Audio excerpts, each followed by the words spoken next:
Go! 60 frames per second, 1,577 kilobytes per second, and 1.7% of Hey CPU guys. used. And Hey guys. Hello. Some technical information on this stream. That's what you want to hear, but luckily this is only useful for those that watch it back, because there's no one real time watching yet to care. But we'll get there. We'll get there. I mean, you are, but you know what I mean. Hi, Stuart. Hello, how are you? Not the best, but I'm alright. I was going to go out tonight, but got cancelled, so not that it's, less good to be here with you, but, when plans swap, all of a sudden it's like, oh, that's swapped. That does suck. And it's funny that, we filmed on Monday and Friday. Obviously, the audience sees us every day. So for me... And Tuesday. We filmed on Tuesday. Oh, we did. But we didn't talk about the story stuff of Discovery, we talked about the Enterprise. So I've completely, I don't feel like I've thought about the story of Discovery for an entire week. And so it's weird, getting back into it. I feel like I've been so, not at all thought about it.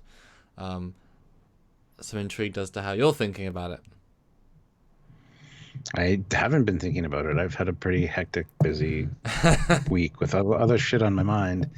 And I just didn't even watch the preview for tomorrow's episode until just now. Right before we went on, I realized, shit, I haven't even seen it yet. Because I pulled up the screen caps that you took, and I'm like, wait a minute, I haven't seen this yet. So I went and watched it twice just a minute ago while we were getting ready here. So. And what did you think of Next Time On? It looks very action-packed. A lot of exciting things happening. Although it's... pretty much everything I anticipated, I thought I would see. There's one odd thing that I was like, that's interesting.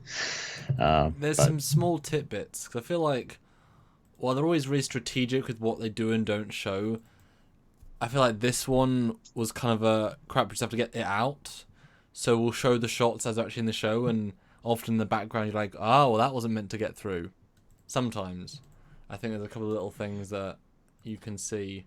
But it's funny that one of the predictions from last week, my thumbnail that I picked for the edit was when all the ships warp in. We're like, yeah, it'll be this battle, yeah. It's like, oh, no, that's the last 1 second. And so it was all these predictions, and I don't think either of us would predicted 38 minutes of talking. Honestly, I think that wasn't our predictions. Lots of goodbyes, yes. Yes, the long goodbye times 10. It was the Return of the King all over again. Yeah. Well, the good news is we have 3 super chats waiting for us. Really? So. Oh, cool. Thanks, guys. Yes. Nice. So Troy Macy puts in $1.99 and says, "Remember to hit like," and that's very important. Everybody's here. Hit like. If everyone hits like, then we've. Yeah, it's amazing because I don't know if you guys know this, but on YouTube, if you have 222 people watching a live stream and everybody hits the like button, the screen actually flashes like gold 5 times and a few stars fly out. I've only seen it happen once. Yeah. But it's everyone that's on the live has to actually hit like. So yeah. Well, we'll see if that happens. And I've heard if you can get 1 million likes in 5 minutes, YouTube Magic throws cash at you. Literally, it combobulates from your system speakers and just forms in the air. It's really advanced stuff. That I had not heard about. That must be a new feature. Yes. Fleet Pass Swiftback puts in $4.99. Oh, Anti-Trekyards here. Hey, yes. Sweet. Anyway, Fleet Pass Swiftback puts in $4.99 and says, "This is for hitting 150 likes the last live. I wasn't quick enough to get in on it. We'll go again at 100 likes. Make me pay, because Jeff is still on vacation. So thank you guys." That should almost be a shirt, but it's such an in-joke shirt that sounds so dodgy.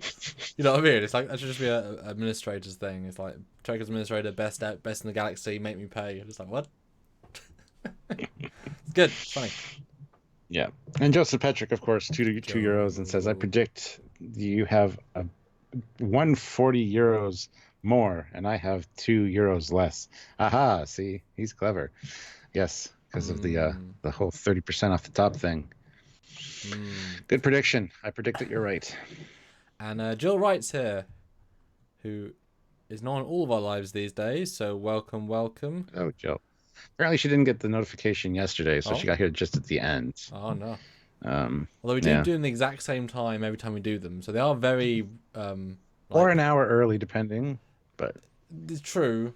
But that's like 9 out of 10 times it's the same time. We're trying to be consistent with that. Obviously, except for the last few weeks, but that was because the time zones were different. Like they were the same for you, but for everyone on this side they weren't. So I think I don't know. Yeah. And our side's the only side that matters. So shush your face, you Canadian devil. Ooh, I don't think those two words go together. But that's good. Canadian devil's lettuce, yes. Oh. That just means marijuana. Okay, what's the most famous maple syrup brand in Canada? I have no idea. And you call yourself a Kanakistan resident? I think. No.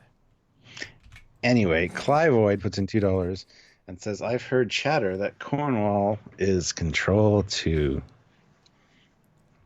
I wouldn't put it past them doing that. Well, let me get a picture of her up, because that's actually that's a good thing I wasn't expecting to talk about today. Discussion. I will talk about, because I remember you've mentioned her as a point of interest a few times. Do you remember why? I don't want me to remind you what you said. You probably got to remind me because just how she magically disappears and shows up. Yes. And she's on the Section 31 ship, and then she's not. Yes. But the characters do that all the time in Discovery, though. According to that logic, well, Jet Reno, the engineer lady, definitely does. But I was going to say, according to that logic, her and Jet are Control, and they're working together. You need one control person on. Well, you need one control person on each ship to cause damage, and then we got Jet in charge of the time crystal now. So who knows what's going to happen? Every new character is Control. We thought we'd give you hints, guys, but how could you not get it? It's like, what? See, the original part of this season was Who's the Red Angel. Now it's Who's Control. Everyone. And speculations can run wild. Yes. Because I remember we thought it was weird that she appeared on the Section 31 ship, but that she knew all the Section 31 stuff, and that she's always sort of there but not there. And again, weird that she's only in the very old Discovery uniform, decades old at this point, not in the Federation uniform, Starfleet Enterprise new uniform. You would think that the Admirals would be the first ones to transfer over, but whatever. I mean, why was she even on Enterprise? She was a counselor. I mean, yes, she brings with her the authority of the Federation, but if they can't communicate with the Federation, she's very unhelpful. She should be going out collecting ships for an armada. I don't know why she was even on that ship, unless, like you say, the other guy said, maybe a plant, because if she was gone between the two episodes, although she was she on the Discovery when they were at Borth? Because she shuttled in at one point, but that was before the space station. Yeah. I don't remember. We'd have to go back and watch, but she's been kind of all over the place as far as appearances go. But why was she in the last episode?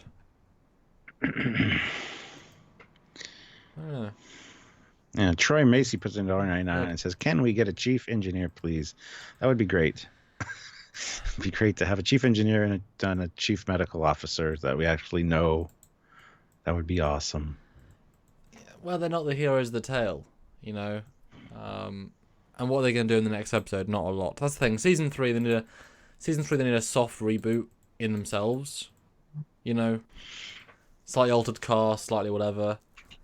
Because already, not to say it's more interesting, but the Enterprise, the ex-Enterprise security officer is slightly more interesting than her vibe is just more interesting than even like Culber's vibe is, from season 1.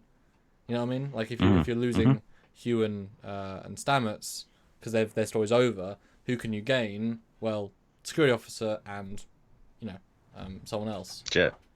Yeah, Jet as a more regular character would be nice. Yeah. Actually, although you played a lot of females in the cast, but I really don't care. But I mean, she's definitely better engine than the Stametses. Yeah. And Prime 135-1 puts in $2 and says, "Happy to see beam phasers return in the trailer." That's the thing I was gonna spoil and tell you. Yes, we see for like a split-second frame that Discovery fires blue phasers. I saw that. Yeah. Yeah. Yeah, that's something that's very important. I think that goes into number one's new experimental phasers that she's equipped on the shuttles. Maybe she upgrades the Discovery ones or something. What I don't know. in the 8 minutes between them warping in? No, I think we've Yeah. just never seen them on phaser mode.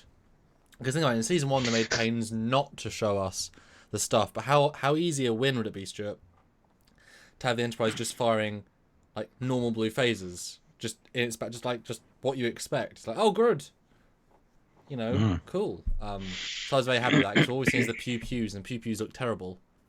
And the torpedoes are red, but that's not a huge deal. I mean, they should be blue, but whatever. They're red most of the rest of the time. But yeah, I was pleased, and they're from the phaser ball turret, Stuart. They know where phasers go. If only they knew where torpedoes go. Yay! They know something. And I'm going to share while you talk about more subjects. So I do keep that. seeing them come in, which is amazing. I'm going to keep. Yes, well, I'll deal with those while you share it. And a brand new question, David Chillison. Question: what's the fauna cell ship? Is that the same class as the Bran? No, not remotely. No, it's not. No, it's got a totally different primary shaped hull, different engine configuration, even though it's still the X formation, but the way they're mounted on the nacelles. We'll talk about that ship at some point, I'm sure. But yeah, it's totally different. There's actually a few different designs there. It looks like it's even like a Reliant style one, unless is that I'm very much mistaken. On the bottom lower right, it's got the triangle shaped hull, but it's just got lower warp nacelles, no upper ones. They can move. I mean, they do move at one point in the show, so maybe they're just like. Stuart, we'll get to that in a bit. You're doing super chats, I'm doing sharing. We're not even to the start of the show. Fine. Yet. The pre-show. Fine. Yes. Joseph Petrick puts in €2. Easy answer. My wife is control, or always in control. He puts in brackets. So there you go. She must be in the room. Jill Wright puts in $2. Poe's siege weapon will be deployed by work bees. Poe? Who's Poe? The lady. Why does that sound familiar? Oh, she's Poe. Okay, Queen Poe. Just say the Queen, because I don't call her Poe. Yes. I hear Poe and I think of like Dameron. Yeah, exactly. Which I was thinking of was like, is this a Star Wars reference? Yeah, me too. But anyway, it'd be cool. Yeah, it's nice seeing the Discovery and the Enterprise with this cloud of smaller ships around them. That's very cool. So there's probably going to be a lot of work bees and stuff out there. It'd be funny if work bees like attack the ships and just start like yanking on things, pulling off handles. That'd be funny.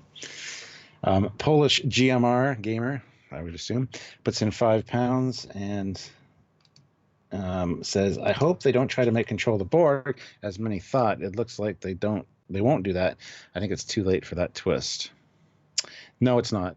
It's not too late for that twist. They could still do it, and I'm on the same page with you. I hope they don't. I've been saying that all along.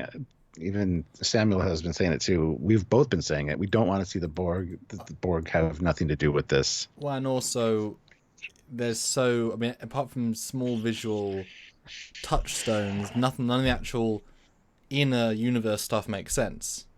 Like, nothing actually connects it directly. It's more just anecdotal visual stuff.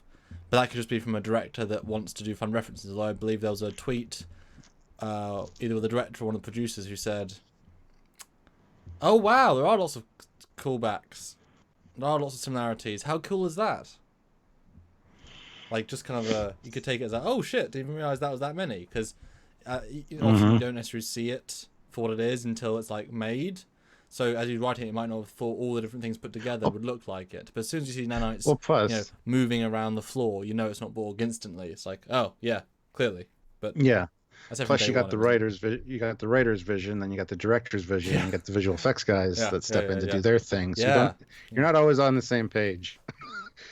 Even though it probably says in the script that you can be descriptive with the nanites, maybe, but I think there's a lot lost in translation sometimes. Well, and especially just like the way Leland is whatever.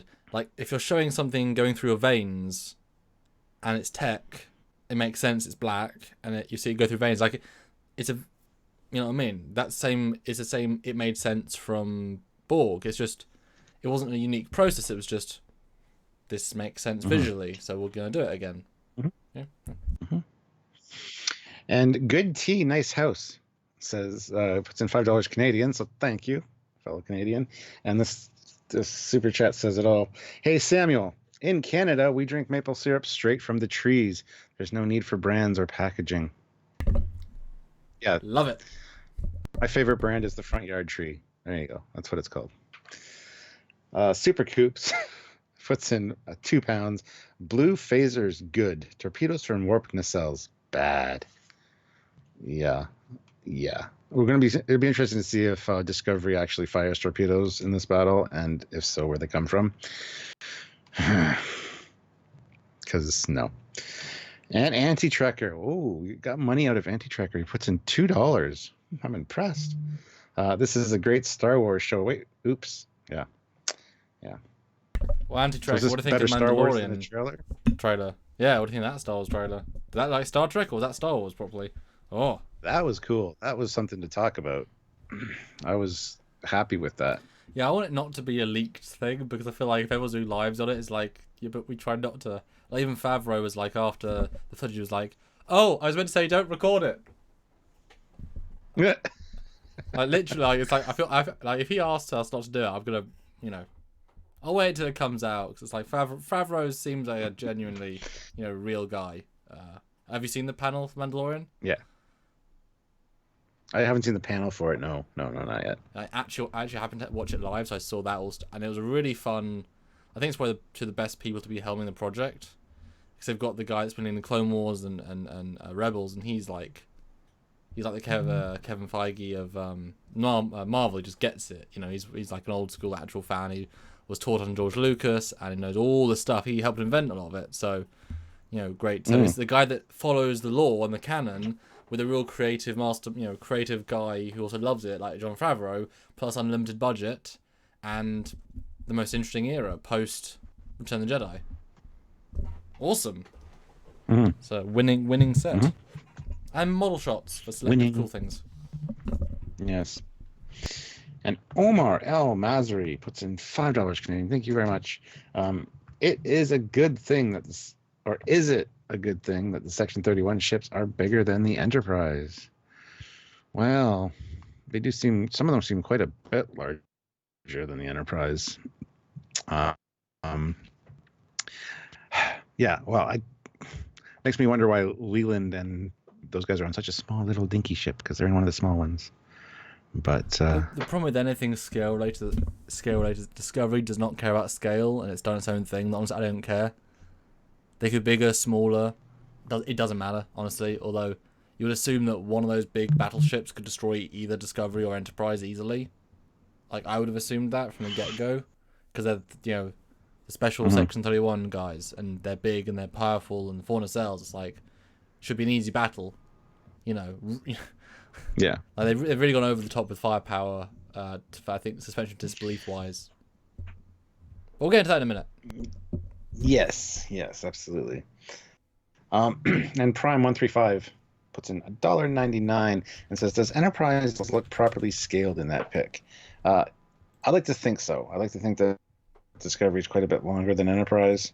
That scale's something we've talked about many times, and it's contradicts itself within the show. So who knows? Who cares? They'll do what they need to do. I mean, that scale is closer than not. Yeah. Good answer. Good answer. Yeah. Although if it had been obviously prime scale, it would have been diddly.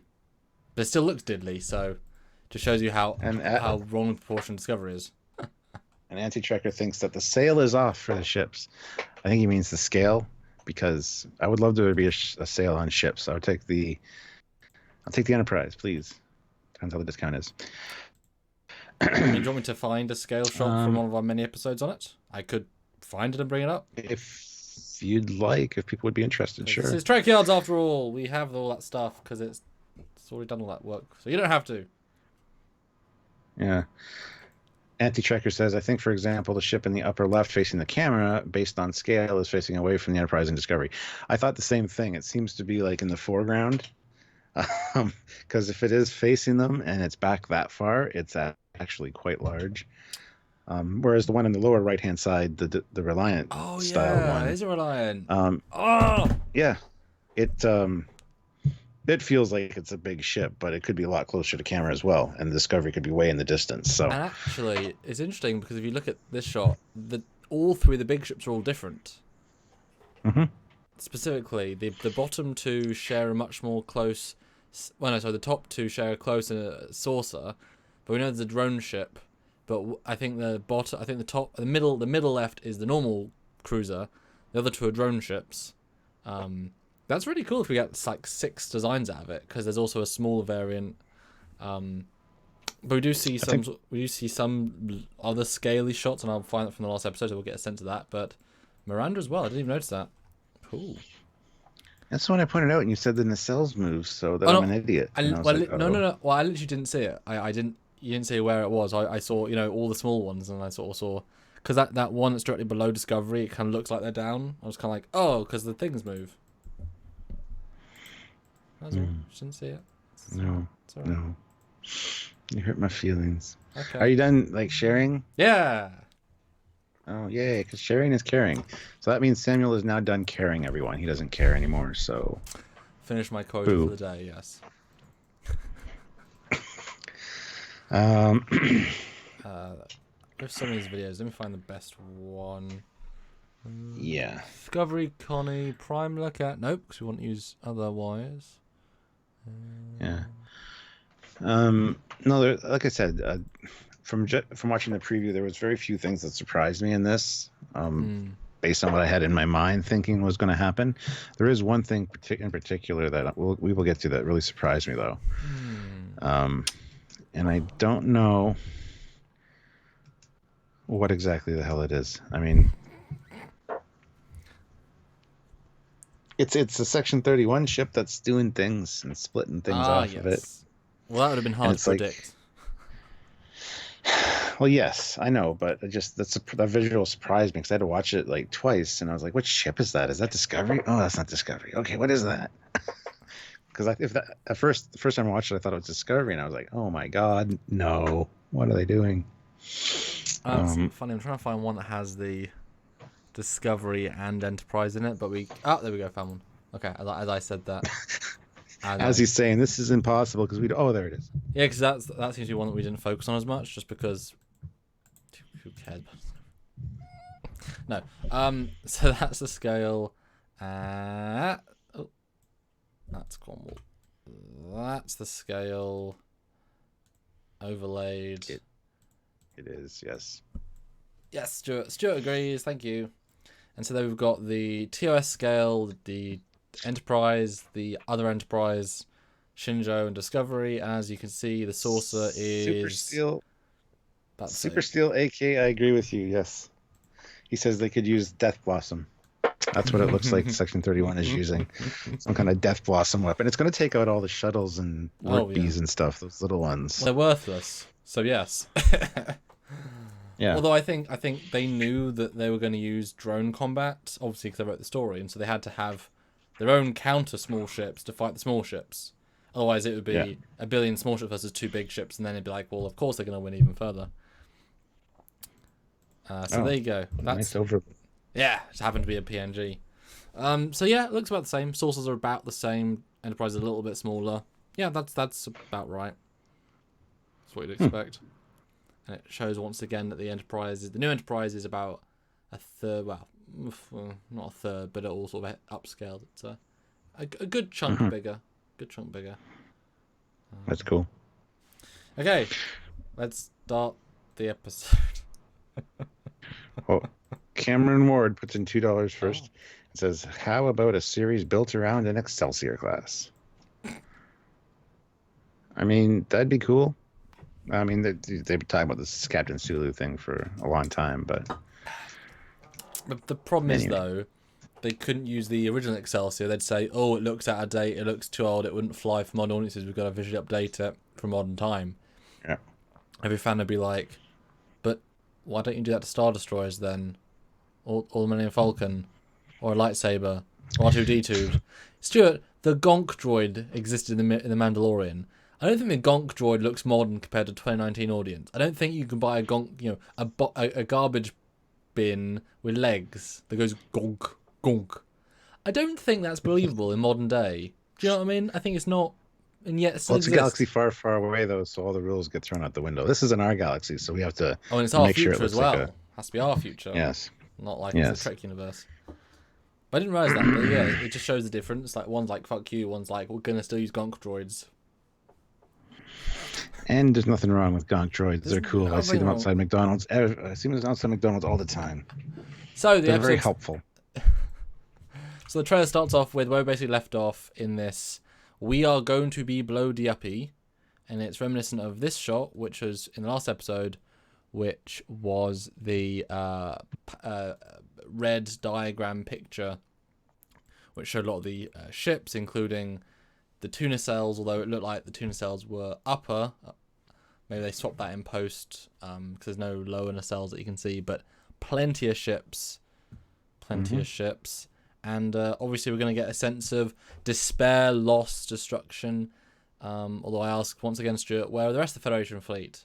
Why didn't Discovery just jump to Earth and get some ships and tell them to meet him somewhere? And then, I mean, that might be the reveal. It might be the end. That was why maybe Cornwall's got a transponder on her, which has a signal which can pass through subspace, and because she went with them, the fleet can now track her personally. And then at the 12th hour, 18 Federation ships come in, and then the Klingon ships come in, and then we have this, epic whitewash of destruction as, 50 Federation and Klingon ships together destroy the threat, and we're like, cool, that was easy. I mean, sure. Yeah, that would not be neat. The only way they can get out of this situation is to spore jump. But, of course, Enterprise can't. So they're going to link Enterprise to Discovery, lock it in, and then they're going to spore jump with both ships. And because it's two ships, it sends them like into the future, and they didn't want to do that. Or they're tethered. They're tethered somehow to Michael Burnham, who already went through a wormhole, and because they got part of the time crystal still in reserve, or a piece that broke off and is on Jet Reno's shirt, they get sucked in the same time that she does. Dun dun dun. Yes, but if you recall, they said they couldn't spore because they had to turn it off and put the power in, so the spore's actually out. Yeah, but it would recharge. It would recharge. They were using it to charge up the time crystal, but it would eventually rebuild its charge up, the spore chamber, after it was being done being used. So it's a possibility. Okay, how much of this episode do you think is actually going to be the battle? Because this trailer implies full battle. As you saw from the last trailer, it showed what was pretty much a few minutes of the episode, and it didn't give it a full vibe. What do you think? And he is lost. I'm sure we're back in a few seconds. Eugene, 300. Discovery was good for utilising the third axis, and they completely forgot about it. Yeah, but that's a conceit for all sci-fi, all Star Treks, to a lot of extent.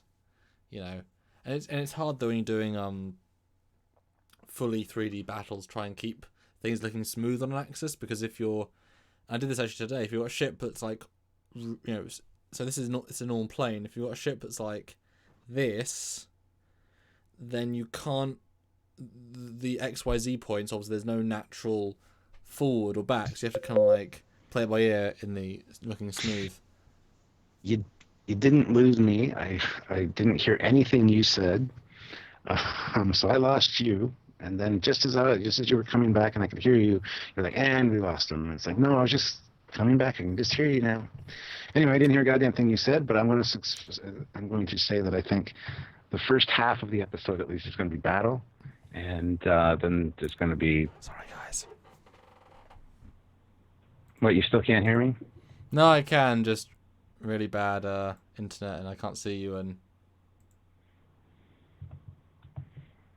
I'll call you back. Hit. And Radio Rock Pirates, Canada's Wi-Fi does not suck. That. Call you back. Clivoid, $2. Thank you so much. Have we talked about the wink? Yes, but it's just a nice little throwaway thing. It's nice. It's Giorgio, I knew the whole time, because I was briefed and it was reasonably obvious. Fix your internet. No, it's fine. It just is finicky sometimes. The internet is fine. The Oh, internet is like Chris. the highest speed internet that you can get even in the States. Ours too, yeah. We have better internet. We have better internet than most places in the States. So that comment really pisses me off. Anyway, so I'm back. Hello. What are we doing? I did Eugene's and Clivoid's comment and money. I thanked them both so much. You read them both? I did. Okay. Anyway, as I was saying, I think the first half of the episode should at least be a battle, and then you're going to have the Michael Burnham thing, which is kind of like what the battle is around, getting her launched into the wormhole thing. Yeah. And then I don't know exactly where it's going to go from there. Whether it's going to be. I'll skip to the visual of the wormhole because it's quite an interesting. So yeah, keep talking. Just for the audience, I'll put it on. I don't know if something's going to happen. Like Section 31 ships are going to start disappearing. It's like, oh, she's doing something in time. Or something. I don't know. That'd be kind of neat. But I think it's going to be a majority of the episode's going to be a battle. So that's kind of the vibe that I get. And I think it's going to be pretty action-packed, the whole thing. And it's going to end on a cliffhanger with either Discovery going through time or something. There's going to be some kind of dun-dun-dun, best of both worlds kind of season finale is going to be a thing. So, you know, it's funny. We've seen no good space battles in Discovery so far. I mean, maybe the one with the ship that got blown up by Klingons and the Discovery tried to save it, but that was wasn't a battle so much as Klingons shooting. Yeah, it's just more Klingons shooting a ship and the Discovery running. It wasn't really a battle so much as whatever. And this battle is going to be filled with drone combat, which is something we don't really see in Trek. Doesn't mean it's not valid, but it's it's not going to be a stereotypical battle to what we expect. And it's really, I think, just to give stuff on the screen, because I'm thinking they don't think 2 ships versus 1 ship is a good enough battle. It has to be like 150 things flying to be visually interesting. But I'm wondering if it's all a red herring. If Burnham goes right through at the start, in the first 10 minutes. Does things... It's a possibility. Because, you've got so many things to finish up. Yeah, to finish. Yeah. I love, we hear theories all the time, and it's interesting, this whole going to the future theory, because it's such a random theory, all things considered, it's very random. I don't know where it would come from, but it's interesting, and it would certainly shake things up. And I guess, wouldn't it be funny... Because they did, again, am I crazy? But they said Kraft would be in the season. Like, he wasn't wouldn't it be kind of funny if they jumped to his time and they meet, other Discovery and he's there. It's like, oh, who are you? I'm Kraft. Why on our ship? Whatever.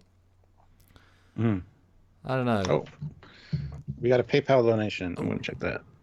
Super, but via PayPal. And Pastor, yes, the last time we did get it just didn't come through right away. I saw it like the next day.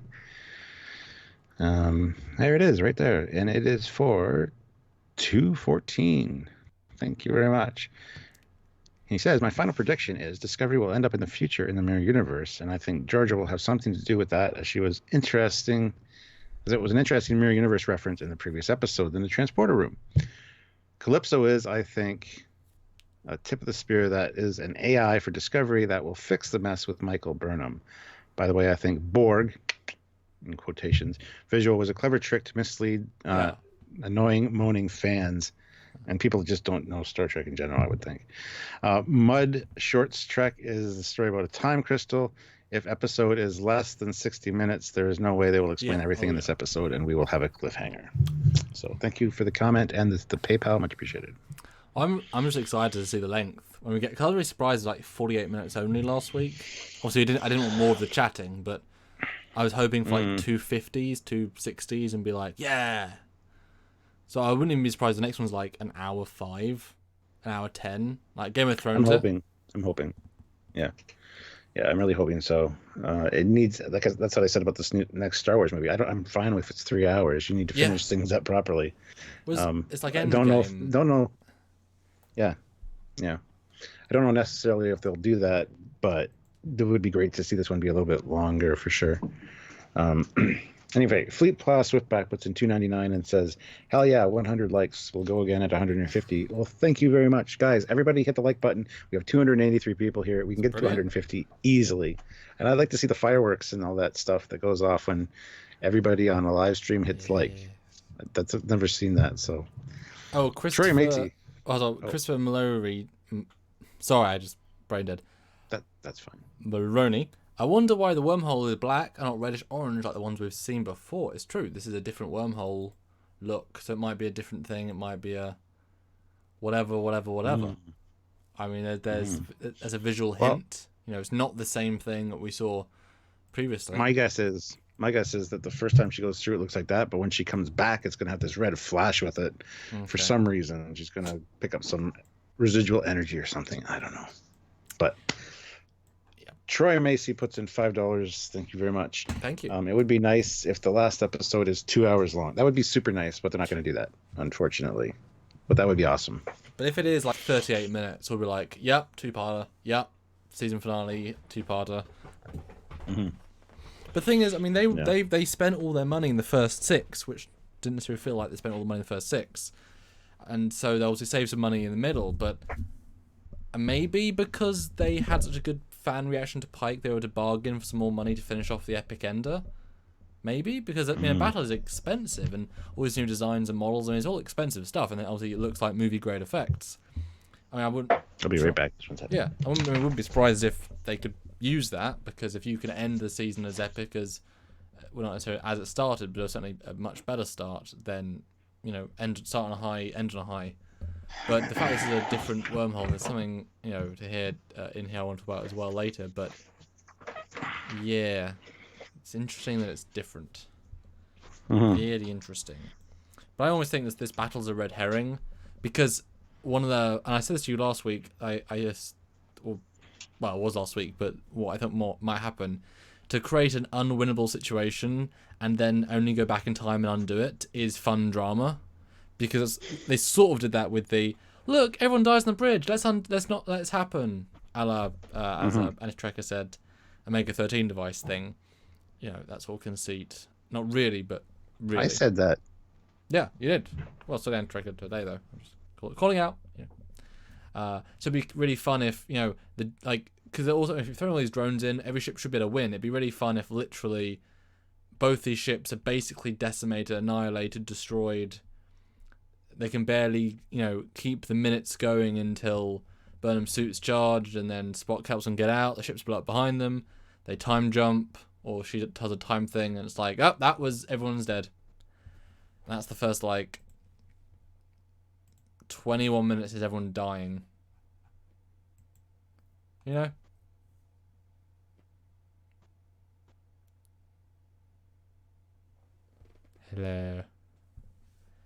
Hello? Hello, everybody. Are you still watching me? Stuart's gone again. I'm just gonna hang up on the captain. Hopefully I won't get fired. How much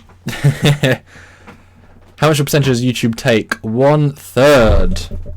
Or 30%. So it's not great. What if they'll go full TOS? No, they will not.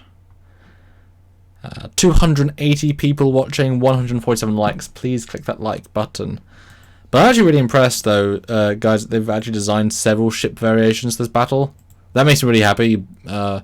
Any fleet needs multiple fleet roles. We saw obviously the ship we've seen the whole season. I was fine with it being the only ship, really, because super secret. The Miranda, very sort of stow looking, although I like the big visible bridge dome. Nice big impulse engines. It's a little bit front heavy, but I like it, although it sort of diminishes the Prometheus a little bit if lots of pointy designs existed earlier. But I guess the Warp Delta did, and the Emmet existed before that, so not too surprising. And then you have the Fauna Cell. But I mean, am I blind here, guys? That obviously you can't see the cursor, but the top one has glow elements and just has different reflective hull than the one on the left. It's not that different, but glows are rendered for a reason, and this is completely matte. That one has glows. Maybe it's because one's turning on, one's not in terms of drones. But I don't know. Mutiny. I hope not. I'm still streaming just fine. Am I? I have the fauna cell. Yeah, I'm still here. Let's just call Stuart back. Well, let's see if he's sent me a message. He maybe has. I'm still here, guys. The whole stream died for me. Oh dear. Well, I'm still live. This is going great. This is yeah, it did get kind of loud. I will. How do I? You know what I could do, actually? While Stuart resets his computer, I'm going to call my phone. Because that's a good idea. But what do you guys think? Are these two ships different? Are they the same? As I vamp, let me know. And...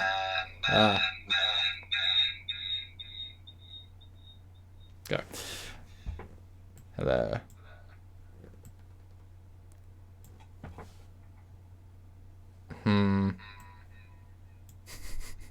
This is not a great idea, really. I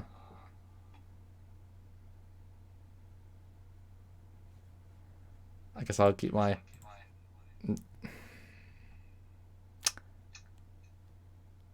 great. I think you can mute that fully. Oh, oh.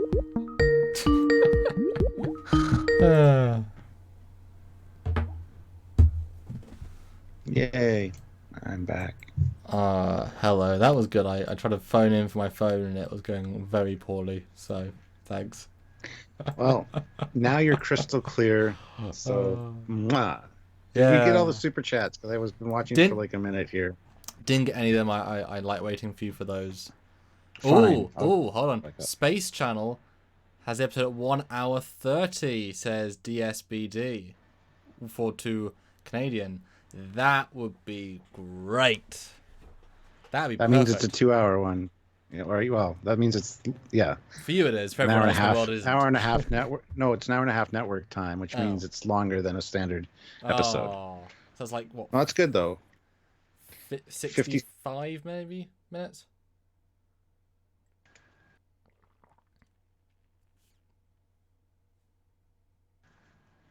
And you're gone again. I said maybe 53 minutes, or 63 minutes, 65 minutes. Yeah, something like that. Oh, I was really happy there because I thought an hour and a half would be damn cool. All right, where are we? Swiftback, $3. We're going 150. Troy Macy, $5. We did that one already. Clivoid, $5. Feels like Stamets may have been saved by fan backlash to his leaving. Was there any fan backlash for him leaving? I don't know.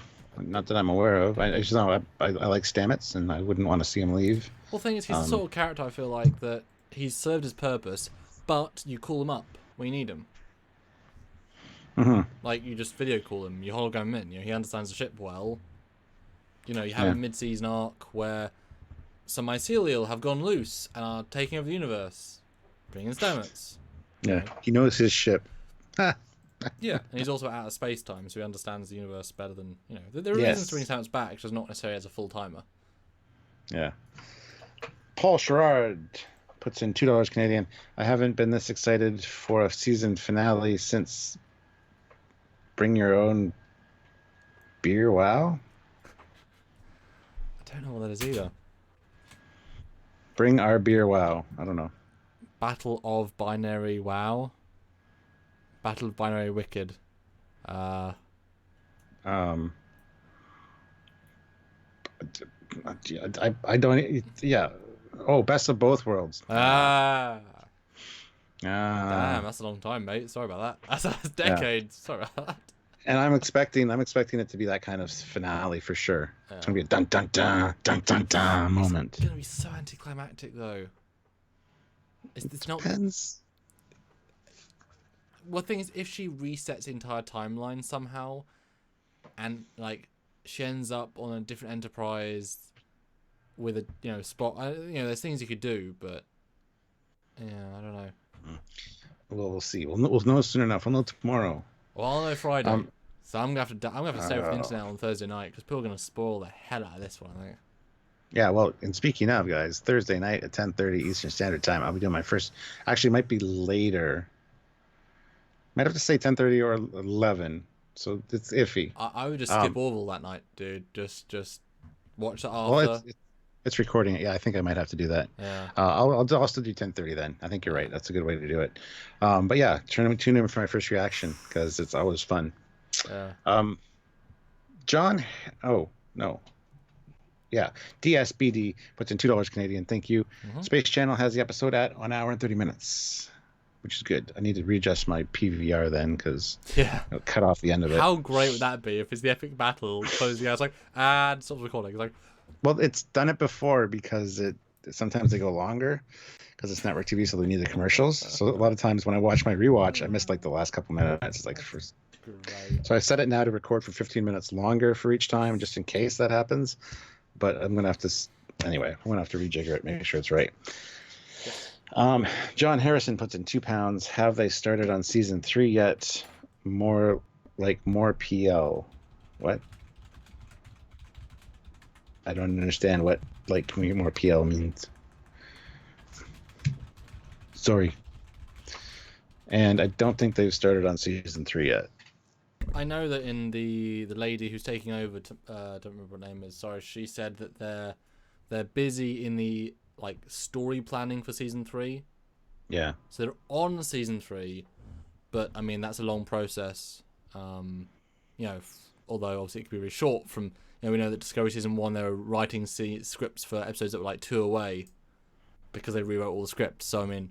You can do them far away or close, so they might get rewritten. Yes and no. And I know some of the art team are, I think as well doing some sketches and stuff. Yeah. There's a lot of pre-production work going on right now. Daniel Dunlop puts in $5. Thank you. As a fan, I could care less about Stamets since he was tied to the spore drive, which I hate. Yeah. I think you mirror a lot of people in that way. That being said, I really like Stamets and his character, so I kind of hope he finds a reason to stick around. The thing is, he's got a lot better, but also he is kind of forced in every episode, kind of like Tilly as well now. They're just shoehorned in as let's put Stamets here. Why? Because let's put Stamets here. I mean, there's sort of a reason, but it's never as organic as it was for season 1. Unlike Burnham, who's never seen them, and Pike never seen. And that's one of those things where you said so perfectly a few episodes ago, when you follow the captain, every other role on the ship revolves around the captain. So any actor feels very natural as a hero of the tale. Chief medical, obviously she's going to be around or not around any given episode. But when is the spore drive botanist going to be in an episode? Does he have to be in the AI episode? No. Does he have to be in the weapons episode? No. You know what I mean? So it's whereas chief engineer would have to be in episodes. Which is why I think it's sad that in Orville they're really shitting on Lamar's character. Nothing so to do far, with... I mean, well, I think there's going to be a standout moment. I know, but there's going to be a standout moment for him. Maybe next season will be better. I don't know. It's just sad because he's fun. But if you don't have if it's all story stuff that's off ship, then you don't get to engineering. That's the problem with also pigeonholing characters. That's why you need to have That's why box shows are even good because you get to have really focused internal character stuff. Yeah. Eugene puts in 250 rubles and says mutiny. And that's when I left this. No, I hung up on you. It sounded so great. I hung up on you and restarted my computer. I hung up on you. Because it said bad connection and it wasn't reconnecting. So I said, screw it, hung up, restarted my computer, and then messaged you. So we're so far behind the stream. That's great. We just got to that bit. Oh, really? Well, that's for the super chat, yeah. I saw it come in just as my computer was restarting. So, yeah. Fleet Pass Swiftback puts in $2.99, 150 likes. Way to go! We'll go again at 200. Make me pay. I think we're probably close to 200 by now because that was a while ago. Yes. 165. Come on, guys, click that like button. That's less than 100. Come on. Ian Warrender puts in £5. It says 153 likes. Thank you to the people, and thank you to you two for the mountain of hours you've put into entertaining and educating us this season. Well, thank you, Ian. It's always a pleasure to chat Trek with Samuel and you guys, and I just love it. So it's not really work. We do try. We do. And John Harrison puts in £2 and says, "What if Discovery's saucer separates, and that just goes?" I'd be down for seeing a saucer separation. Yeah. Maybe the Enterprise has to saucer separate, and the only part that survives is the saucer. So they have to reconstruct the entire secondary hull. And they just fixed it. That'd be funny. Yeah. Anyway, so what were we talking about here? Did we get to any plot points in this thing? Okay, so after the first picture, we get to the second picture. Oh no, we're at the second picture. Burnham and Spock running full pelt down a corridor. Well, we know she's going to get the suit. He's going to get a shuttle to cover her, because I'm pretty sure he's making sure he's her wingman. She's going to make sure that she's safe. I know looks like they sent a couple other shuttles out in front of her and stuff, but yeah. Yeah, but again, I think I really think they've got a secondary plot in this episode they're not showing. Because that's been a few times recently. It's like, here's the sort of A plot, but really we're in the B plot and the C plot and other stuff. So I think this is very much, like I said, I would just like this last episode where the first 15 minutes was really, really, really solid. I would love to see the battle basically be lost in the first 15 minutes, which would be epic paced. And what's nice about a time loop, about her going back, you get to reuse the battle footage again. So you make an epic... Different angles. Well, no, it'll be the same angles. You just, survive at a certain point rather than get blowed up. For example, if the torpedo, the first version of the timeline, destroys the Enterprise because it's a special torpedo, and then second time round they can dislodge it, but you still use all the footage up to that point. So there's got to be... they've given us time travel suits, right? Really easy to build, really easy to pilot, really easy to power, really... everything has got us to this point. You know? Especially if you look at the red signals, they got... the first one got them Jet Reno, which is time crystal related, and they got the dark matter asteroid, which gives them the power idea for the suit. The second place gave them... Was the orb data? No, that was the New Eden. That got rid of the asteroid, I guess. There's a magnetic force there, but that was, I guess, to prove the positivity of the Angel. Third one was to get the orb and the orb data, but that was not to do with that. They were going to bump into it anyway because she put it in their path, I guess. Yeah, she did say that. Are we even going to see... What I have such a difficult time buying that it's Burnham doing the red signals unless they give her a specific red signal generator, but it can be seen across the entire quadrant. So you're saying that, again, modern technology can do that, despite at the start of saying we've no idea how it's doing this. It's like, but if you could build it in 2 months, in a half an hour's time, that's why we hoped it'd be someone special and advanced in the future. Maybe the suit has a defect because it was built so quickly, and every time she jumps or something, it releases some kind of temporal energy or something that forms these red signals. And it's like, oh shit, she can only jump 7 times. That there's only 7 jumps that she does. I don't know. Because we're still missing 2 signals. I know. And one episode with a battle to figure it out. Yeah, it's weird. That's the... I don't want to... Like, you said this really, really early on, Stuart. You were like, I want it done with Spock by episode 5. I want it done with Red Angels by episode 7. I want it done, and they're going to get you 2 seasons of it. But it does mean, though, that it's more likely, when they were pitching for season 3, they pitched for season 3 during season 2, saying, guys, you want to do a 2-season arc? Yeah. You know what I mean?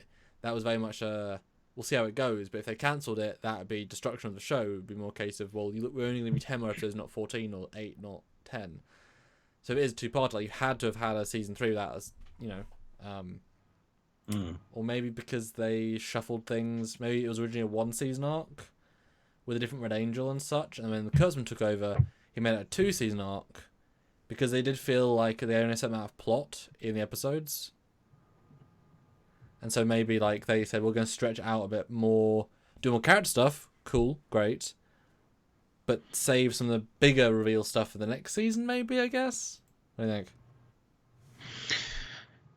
I, that would might be one of the reasons that it got renewed so early, because they have an overarching plan for that. Um, it's hard to say because I think that's going to be the case, to be fair, because there's not enough. I don't think they can answer everything they need to answer in this last episode. I don't know. Clivoid puts in $2 and says, "Off to an open mic night. Have a good night, peeps. See you later. Thank you very much for joining us. Good luck with the open mic thing. If you're on stage, if you're not, just enjoy, I guess." And John Harrison puts in £2. Thought of doing a top 10 guilty pleasures ship, please. That might be a live discussion, sure. Love how our top 10s have kind of become our live discussions now. Where we can be more ourselves and just kind of joke around. That's a show we never made any dollars on at all, pretty much. Despite and it was the funnest to watch, and we get so many requests to bring it back. It took one of the biggest times to edit for one of the lowest amounts of money, and it was every week, and it's like, yeah. So that was a really bad show for us, but everyone loved them. So yeah, I mean, we should, it's been what, year and a half, 2 years since either they stopped or started. Yeah, so it might be good to redo them. Yes. Anyway, so running down the corridor. Yep, I think that's right at the start. It might even start with them, because they warp out, at the start of the episode. You know what this trailer's missing? Tyler. A decided lack of Tyler, who buggers off at the beginning. Mm-hmm.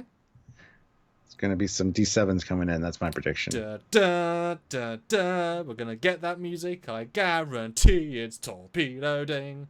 No, we're going to get the Laurel theme. It's fine. Yeah, that's going to be great. That's going to be a great moment. We're going to see. I'm going to say 3 D7s because it's not too much. And if they really want to get some credit, right? If they really want to, can I do the same shot from the motion picture where they? Yes, that would get them credit. Am I allowed to make a dirty joke? Yes, of course. Okay. I do it all the time. If they want to suck some fan dick, they could have a new KDF Bird of Prey as well come in, because they've obviously moved away from the styles of everything previously, and again a cool visual update of the Bird of Prey, a la same thing. That would be a nice moment, same thing but a bit more. And again, battleship versions. Although it wouldn't be great if they stole my design. It's like, damn it, it's my design. It's been designed for months now, 4 months. Because that would always make sense. Because there are small ships and big ships. Because you don't want to see any old clone ships that are all shit. But give us a Bird of Prey as well. I mean, it's an easy ship to do and build. And then imagine that fleet, 3D7s and 6 Birds of Prey, and Tyler on one of the bridges going, "Hello guys, I'm here." On another redress of Pike's quarters. It's like everything's a redress of Pike's quarters. Yeah. No, that'd be fine. I got to see D7s, and it'd be cool seeing a new Klingon ship as well, like a Bird of Prey. But yeah. Anyway, I've also seen a bunch of pictures that aren't in this preview of sparks flying everywhere on the bridge of the Enterprise, but no rocks. I haven't seen any rocks or shrapnel rocks. Well, it's kind of nice though, because the classic Enterprise didn't have that as much. That was always a later thing, so that could be a nice visual thing. Fuse boxes weren't invented on the Enterprise, we know that, but rocks were invented on other ships. I mean, if you look 3 pictures later in the Discovery corridor, there's rocks everywhere that come from the ceiling. So I mean, Discovery, they exist, just Enterprise they don't. There's also a bunch of crap on the floor of the shuttle bay too. Yeah, but let's keep going through an order. So we see the Enterprise launching a lot of things. Clearly, obviously, a much, much bigger shuttle bay than ever before. Although there is actually a shuttle bay design that Scott Schneider did, and it's very similar design, just bigger, obviously, because everything's upscaled. Yeah. And these are not shuttles. They're things. There could be those tactical things that they were talking about, but I mean, they must be. A few later, we can see at the back of one after Burnham jumps out of the ship. We can see the engine module, and it's massive amount of engine. Yeah, zooming in doesn't help much because it's not super clear, but they look like Eva from WALL-E. Yeah. I don't know. I mean, if So there yeah, were drones too, that would make sense. But I don't know. And again, it feels so odd to see so many things appear from the Enterprise shuttle bay. It's like it's not a big bay historically. It is quite weird to see. But look how much stuff. Seriously, look how many things there are around on this screen with Enterprise, and like these must be the drones from the alien ships or the Section 1 ships, because there's like dozens, hundreds of just dots, just things, a la Beyond. Crazy. Yeah. Anyway, next picture is Pike on the bridge, red alert, obviously, because everything's red, except for the helm station. I guess they're not at red alert because it's just still white. Although oh yeah. That should be red. Although to be fair, what were you going to say? Oh, I thought you meant the crystal, because I thought we could see it mid bleep rather than bleep. That's the white is white too. See, now Cornwall sticks out like a sore thumb. It's like they've been at Earth for 6 months.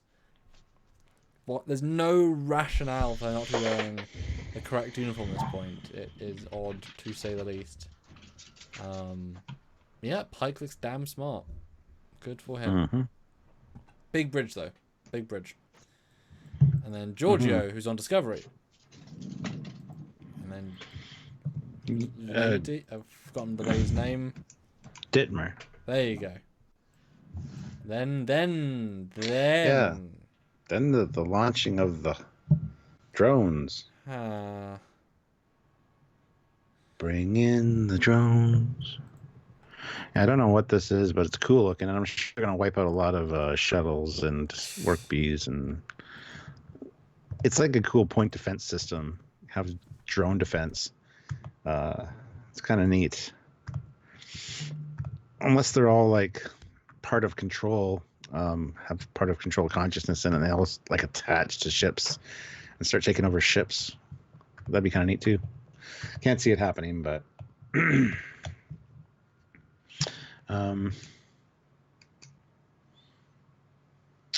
then there's a really super cool shot of the shuttle bay and Spock in the shuttle.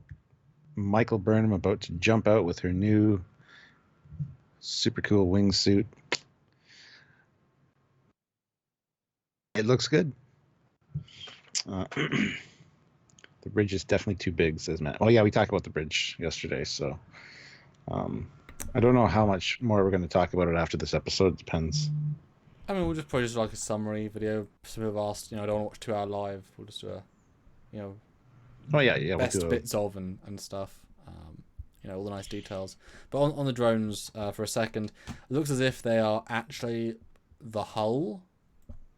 Maybe, like that's kind of how it feels. But by the same token, they're not coming out any.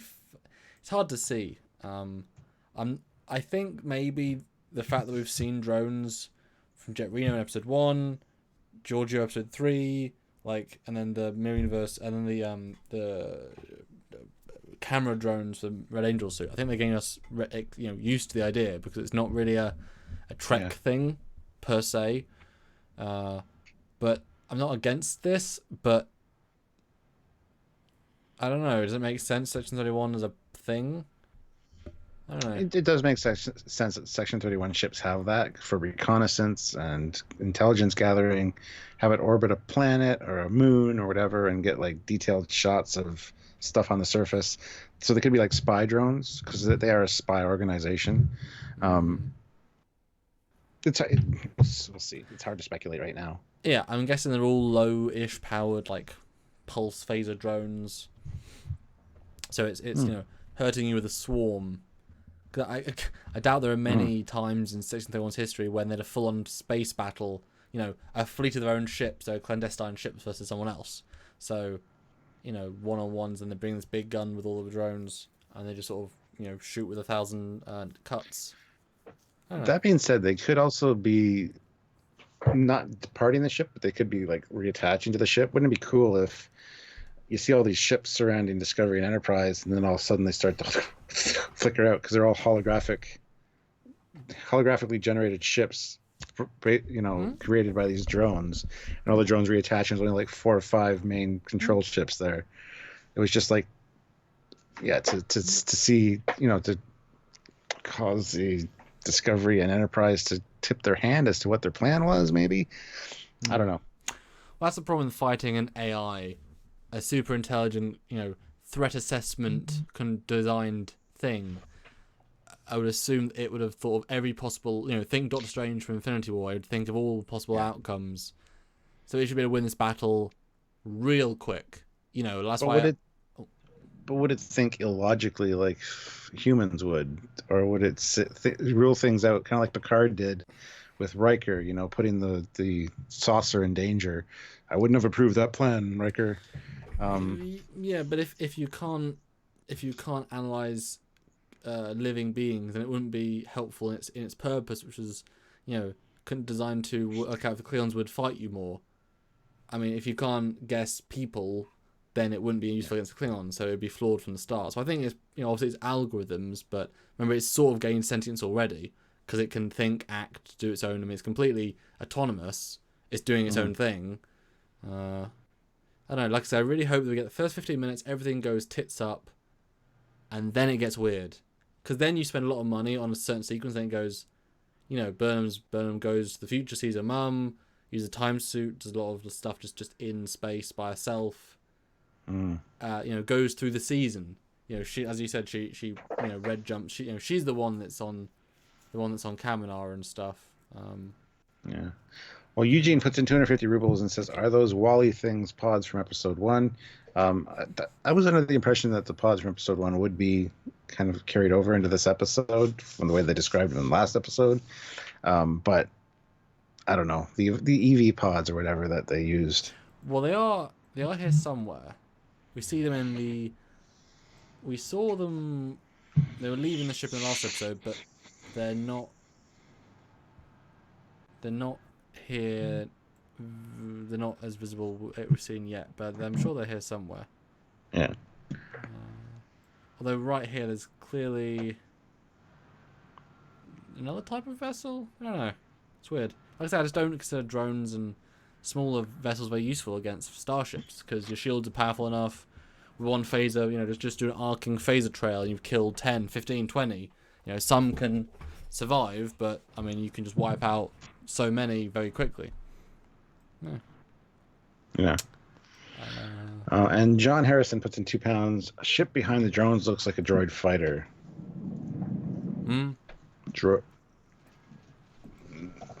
Yeah. So yeah. All right. So where are you on the pictures here? I am Michael running. Now is that the same Red Angel? She's running. She's running up the, starting to run. Is that the same suit? 'Cause it looks different to me. It does look different. It is different. It's not the same suit. It looks like the one from the title sequence, not the one that she was wearing. Yeah. Because I remember thinking there's a really distinct chest piece, but I didn't remember thinking that when we saw the full suit. It was all very like skin tight and she's nanite being pulled into it. Like it's a really advanced suit. It's not a suit you just put on, and definitely the helmet's different, or at least to me it looks different. And I could just find pictures of the other suit that would solve that question. Well, I might be proved wrong if I do that, Stuart. So for $5, I will go back and find the old pictures. See. It's a different suit, but you can make me look stupid or smart for $5. Oh, we don't need their help for that. You do that all on your own. Both things. What? You make yourself look stupid and you make yourself look smart. Me. Anyway, actually the next picture is one I'm on. It's very cool. Could you imagine having to jump into that? No. This explosions, shuttles, everything going on out there. That's pretty intimidating. It wouldn't be great. I'll be honest. It wouldn't be great. No. They're surrounded. There's so many. I mean, torpedoes are self-targeting, although, I mean, this is such a god suit. I'm sure it has transphasic shields and it can survive torpedoes to the face. You know what I mean? I mean, I'm sure it'll be hit by weapons fire and be totally fine. More like the classic, shields down to 10%, one more hit will take us out. 5 hits later. Shields down to 5%, one more hit will take us out. Shields are almost down. Any shot now. It's like, you just got hit by 30. You guys got to be better at your jobs. Yeah. You suck. Stop lowering the power of your shots if you want to kill us, please. Please. Yes. Oh man, no, just seeing that the fray she's jumping out into—that's insane. Yeah. And then we get an explosion on the Enterprise, but it's okay because it's back in the corridor. It's fine. But everybody's rocking to the side. In classic fashion. Yes. And I bet it's not on a gimbal, so I bet it's very much like, right, everyone go this way. Everyone go this way. Yeah. We know that the roof is on a thing though that can raise and lower the roof. Yeah, that's true. Oh man. Anyway, Yeah. then some epic battle shots, some great explosions going on. Now it's a. What was that thing that we? Oh, for me, with the Orville two-parters, it was too busy. That there was while it was good cinematography, was also weird cinematography. It's like too much happening, no distinct focus. You can't tell anything the ships are. At least in this battle, you have the Enterprise and Discovery, radically different designs, and you have the smaller nacelles, two nacelle, four nacelle. Like there's slightly more variation in the design, slightly more, so you know who the heroes are. But it'll probably still be a cluster F of just stuff blowing up, Mm-hmm. Well, we'll have to see, especially considering there's so many small targets. Yeah. We're going to see all those little explosions. Those are all like single drones or shuttles, and it's cool seeing Enterprise and Discovery like side by side. Yeah. That is neat. Although you don't think all the ships on the lower right in this picture that start the explosions, they're all shuttles and things, because that is a lot of secondary craft to bring. I mean, I don't buy for a second the Enterprise brought 100 secondary craft. I mean, even with its upscale at Shuttle Bay, can't fit hundreds of craft, and Discovery had only what it had on board.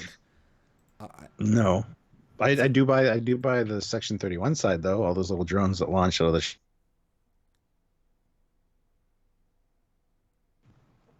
because how many ships have that? If all the ships did that, that's a lot of drones. What, sorry? Oh. Fine. Sorry. Not my fault. It's not my fault. Internet. Whatever. Anyway, I was going to say the Section 31 side is more representative because you got all those small little drones that launched in that previous picture. And if every ship can do it, I'd totally buy the Section 31 side of this picture. Mm-hmm. The other side, though, I agree with you. There's not enough room for all these little... I mean, yeah, they got, 20 work bees, maybe. 6 shuttles in the Enterprise. 6 shuttles, maybe 20 work bees. Discovery about the same. It just... Yeah. That's why I'm kind of hoping, because the ships are surrounded, I'm kind of hoping they're so swarmed that that would pretty much just see all the drones, all the Section 31 ships, literally overwhelmed. Yeah. Then we get destruction of stuff. And who are these two characters? Or 3 characters. So there's obviously Giorgio at the back. Who are the other 2? It's Discovery, not Enterprise, which narrows it down. But I'm not sure. I don't know either. I mean, I'm always thinking that I think the right hand side is Leland. Kind of looks like him. Bald head, black suit. And the one in front might be the Non. Yeah. Kind of he beams aboard, does some fighty with, wouldn't it be cool if it beams in and just phases the spore chamber and just blows it up? It's like, oh, there we go. Can't spore now. Yeah. Rum Truffler puts in 5 pounds and says, quote, one hit will destroy the ship. Barclay told the truth in Elite Force 2. Dun, dun, dun. Oh, the Elite Force 2? I haven't played that in a while. I haven't either, so I don't know. Yeah, Dan23 says, in one episode of TNG, there's a battle. Wolf says, shields down! Loads of times. Yeah, doesn't make them right either. When I helped write battles for one of the fan films, I was very careful to pitch when things would be happening. I also differentiated shield vectors, and so you're able to say after shield's down to 50%, top shield's down to 30%. You're able to actually have multiple, dorsal shields. Yeah, not top. Thank you. Ever changing numbers. And then you get a sense of the whole ship is, running out of steam because obviously you're maneuvering as you go. I mean, battles aren't normally just this pew pew pew pew. You assume things are moving, and Yeah. That's just my time from British Commander telling me there. And speaking of moving, if you go to the next picture, it looks like there's some open launch bays on Discovery's the top of the secondary hull there. There looks like those black sections look like launch tubes. Unless I'm very much mistaken. You mean literally on the top of the hull? Yeah. I mean, they shouldn't be. That's pretty much. We've never seen them before. It looks like there's a panel is removed and there's holes there. It's not like it's damaged because it's equal on both sides. It's not asymmetrical, so. There are holes, and that's really weird, actually. That's a really interesting get. I'm gonna go back to the last episode, see if we saw any top views, because we did. That's interesting, yeah. See, that's why I love doing this with you. It's just like really weird small things you can see. Rum Traveler says in Elite Force 2, there's a segment where you get to control the phasers on Enterprise E, and if you get hit too many times, your ship gets destroyed. Yes. If you are one hit from death, that's when Barclay says the line. Yeah, I remember the battle. That was a really annoying, really annoying battle. Yeah. And then Fleet Plus, Swift Black, what's $1.99? Is that damage on Discovery's saucer? No. If you go to the next picture, it's just a ship in the foreground. Oh, yeah. Yeah. But there are some blue beams. Awesome. It's amazing how the littlest things we can celebrate. Yay. Of course they should use blue beams. Like, that should just be the assumption, but we give them credit for using it. I really hope they use the same sound effect. Again, small victory, I know, but... yeah. Maybe they finally say... maybe Nan says... Is her name Nan? Like Naan bread? Yeah. Yeah. Maybe like Nahn. Yeah. Like Khan, but non. Yeah. Wouldn't it be great if she says, as they're starting the battle, beep, beep, beep, beep, beep, you know, oh, sir, we're still set on pulse phase setting. Trials on the Enterprise have shown that in overall, pulse phase configuration is about 40% less effective. Should I swap to beams? And Sarah's like, wait, they can do that? Yes, sir. Okay, beams. And it's like... They've been on factory default setting the whole time. Yeah. We can actually personalize these things. Yeah. Sweet. Yeah. So, news, there are... Oh, what?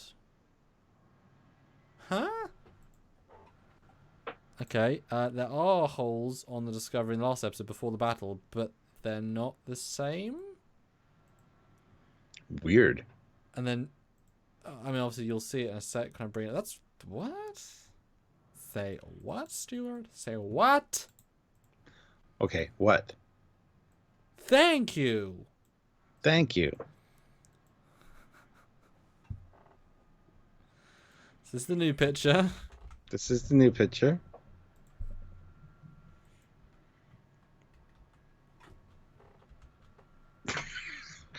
I'm annoying him. I'm going to stop now. I can't see the new picture yet. Yeah, I know. So this is the last episode. I'll try and get one even earlier, but this is chronological. That's really weird. That is really, really weird. I'll go back further and see. Because there's some pretty good beauties at the top on previous episodes. And yes, we can spend this long looking at a small thing like that. It's what we do on this show. It is what we do. What do you think? If you can see it. You must be able to see it now. Different color for sure, but definitely the same elements. Although it seems to be... It doesn't match up. Nope.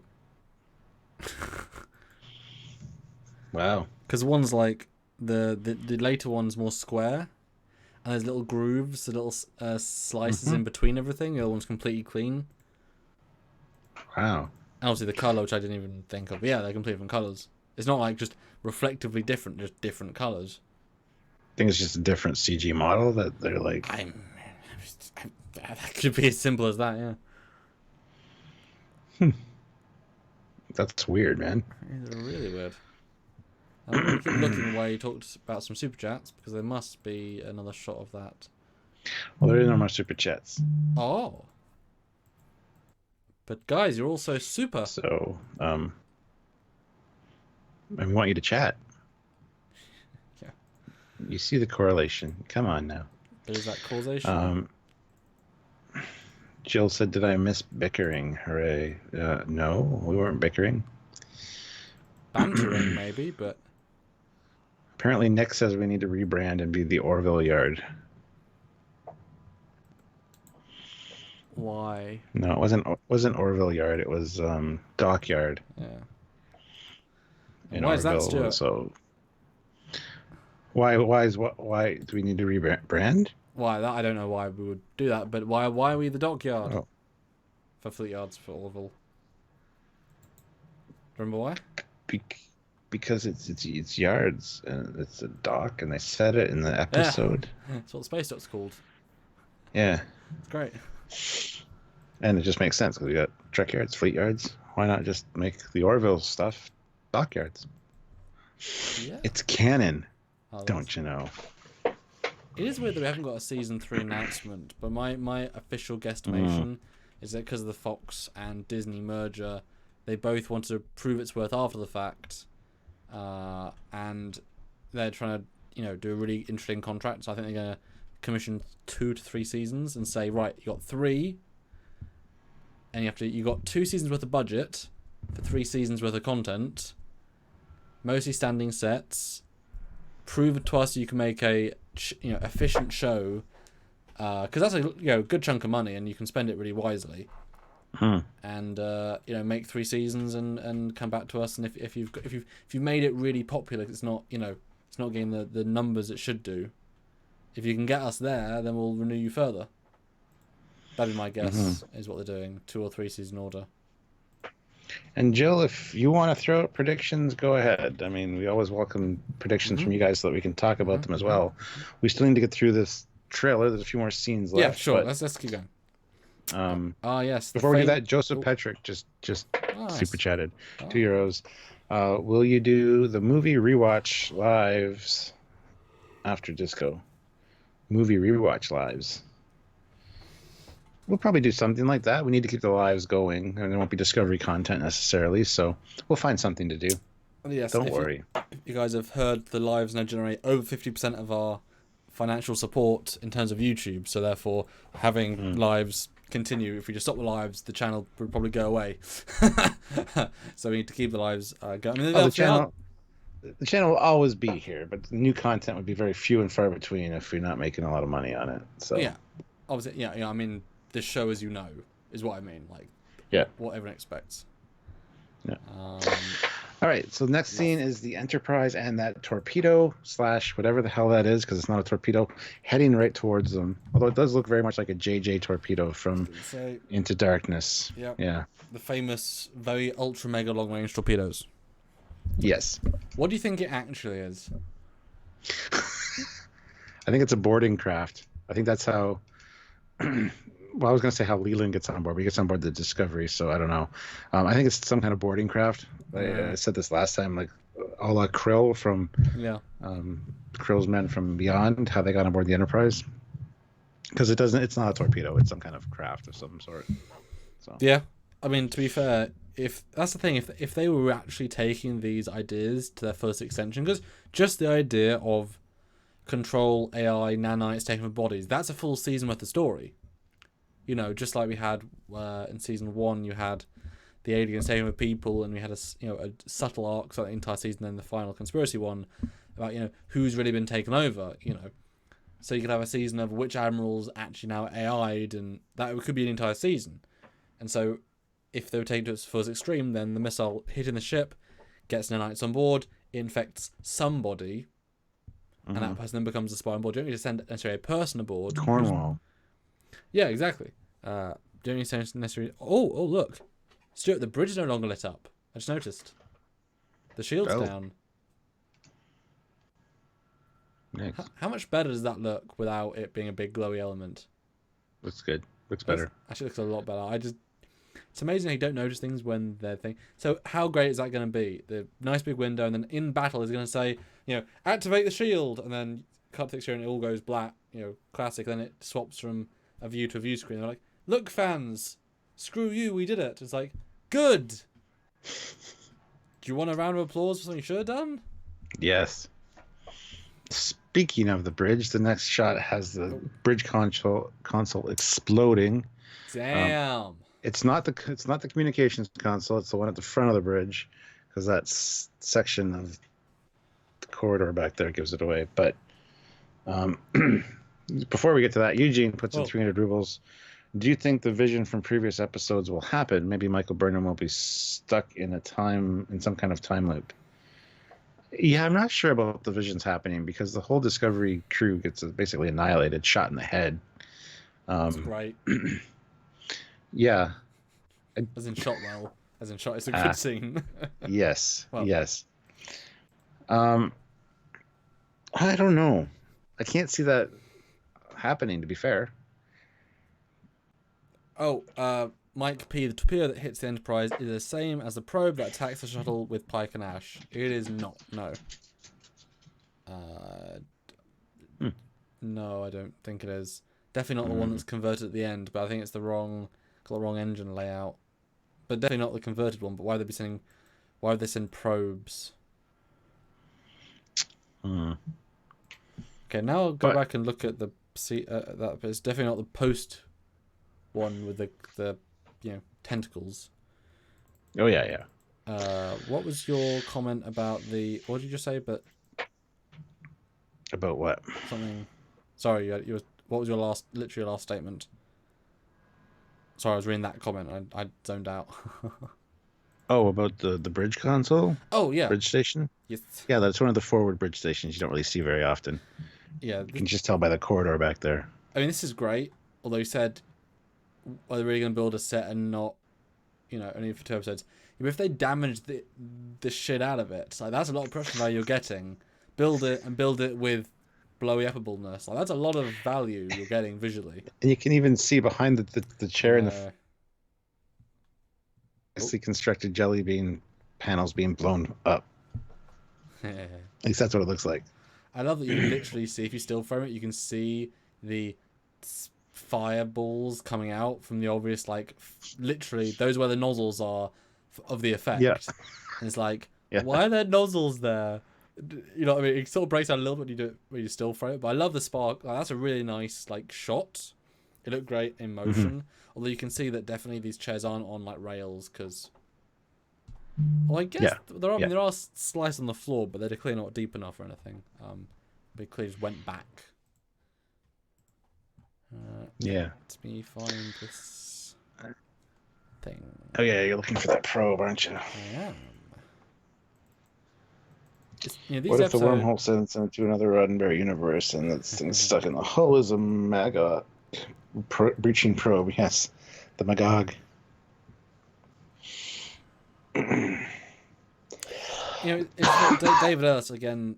David Ellis again says the similar theory. My theory is this: Burnham is shot into the future. Discovery heads on in after her. Season 3 happens in the far future. See, why do you think that, David? What have you heard?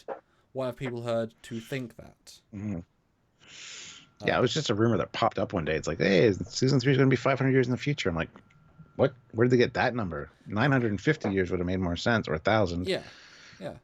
It's the same. The 500 thing is just odd to me. It's probably Midnight's Edge or something that said something. Yeah, it's the same as saying it's the Borg confirmed. I'm like, it's not the Borg, not confirmed. I mean, bit of a leap there, guys. Yes. So seriously, where did you read/hear that? Because I while it would be interesting, I don't necessarily see. No, it's not the probe. The probe is very different in design. So it's actually a missile, not a probe. I was right, Stuart. Yay! Right, now the next shot is interesting. It's Burnham in her Time Angel Easterbill suit with the shuttle. Where? When? Well, who? I was just looking at that. It looks like they're almost landing on the hull of a ship, possibly the Enterprise. That could be the breach behind them. But there are little antennas in the foreground, which is odd. It's an odd detail. So it could be a Section 31 ship as well, maybe a damaged one that they need to get aboard. A Borg. Or a board. I need to get a Borg. Yeah. Thanks, man. Listen, I'm Canadian, so we say a boot, so I could have said a Borg. Anyway. Oh, yeah, I'm not sure what ship that is, but it's obviously a ship of some sort that she's going to mag walk on with her boots or something.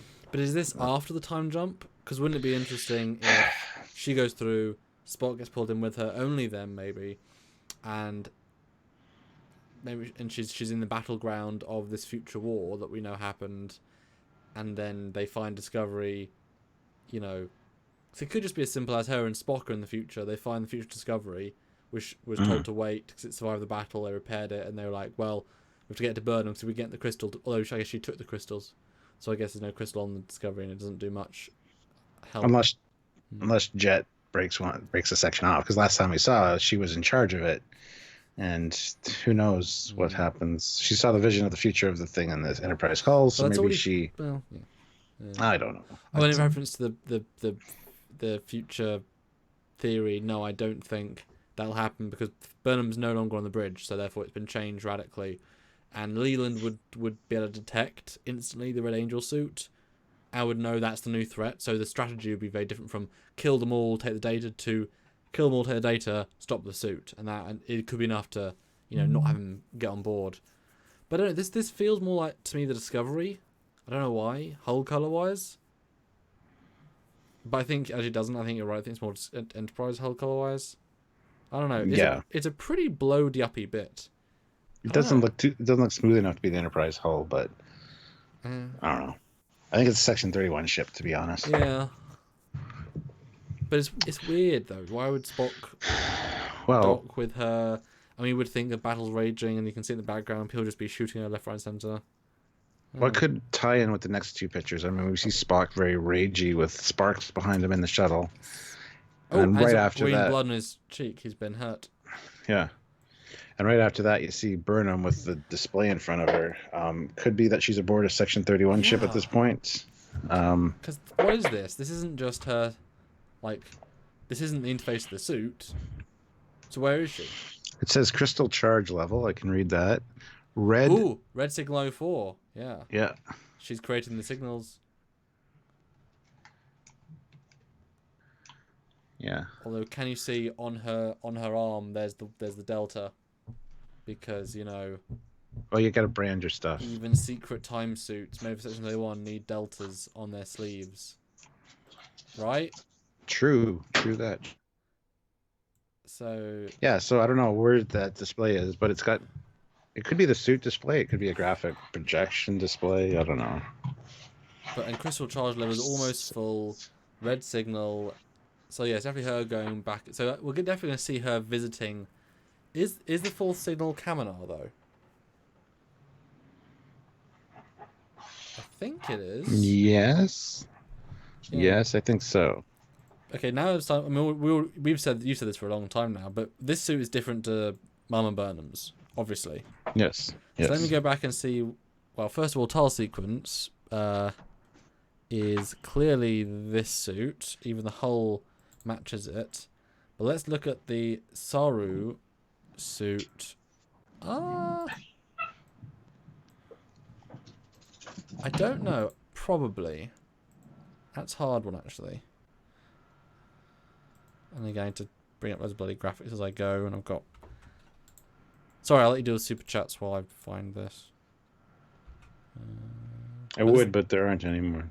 Then thanks for dealing with them. I'm really confused why Jetson Lady sees the future, says Surf Tectonics. Because she was in close proximity to the time crystal and actually touched it, I believe. Same as Michael Burnham. She got the same vision for some reason. She touched it, though. So saying I don't think she did either. We can't be around, otherwise they'll infect us or make us see things. Well, that's why it's in the cage. Remember, she said if the cage wasn't there, everyone would have visions of the future while it's charging. I don't know. Well, I like while it's charging. I guess it's a reason. I guess passively touching it equals future stuff, but if you're charging it with mega powers, I guess that makes more sense. Okay, charging, I'll give you that. Okay, where's the suit? Chisnall says, I guess the image of Spock in the Enterprise uniform was just a lie. Not necessarily. A lie? What does Spock say? Not a lie, but Oh, an error. Or come on, Stuart, you must know this. I'm trying to think of which was it in one of the movies or Star Trek 6. You oh lied to them? No, a choice. Well, that's anticlimactic. I have to. Okay, so here's 2 of the Red Angels. Definitely, actually, I like the suit more, I think, than Mama Burnham's. It's more like retro future rather than future. Yeah. Fleet Pass, Swiftback puts in $2.99. Woohoo! 200 likes. I'll pay again at 250. Yeah. Oh. We won't hit 250. We only have 254 people. That means everybody has it like. It's impossible. Everybody hit like right now, gonna like right now. So that suit is, okay, it's closer than I thought. But the helmet is definitely different. Oh, an omission. You lied. An omission. Yes. That's the time suits interface. You can tell by looking at the time readouts at the bottom of the screen. Thank you, Bradley Briggs. Yeah, but why would you want it to? You've got heads-up display. It wouldn't be outside your suit. That's silly. We've even seen. It'd be more like Iron Man. You'd think, yeah. Well, we've seen the suit that she used in the first episode of the show, and that was a 20-year-old more advanced suit than this, in terms of relative tech. So why would it need to be outside? And what, are you going to press the buttons?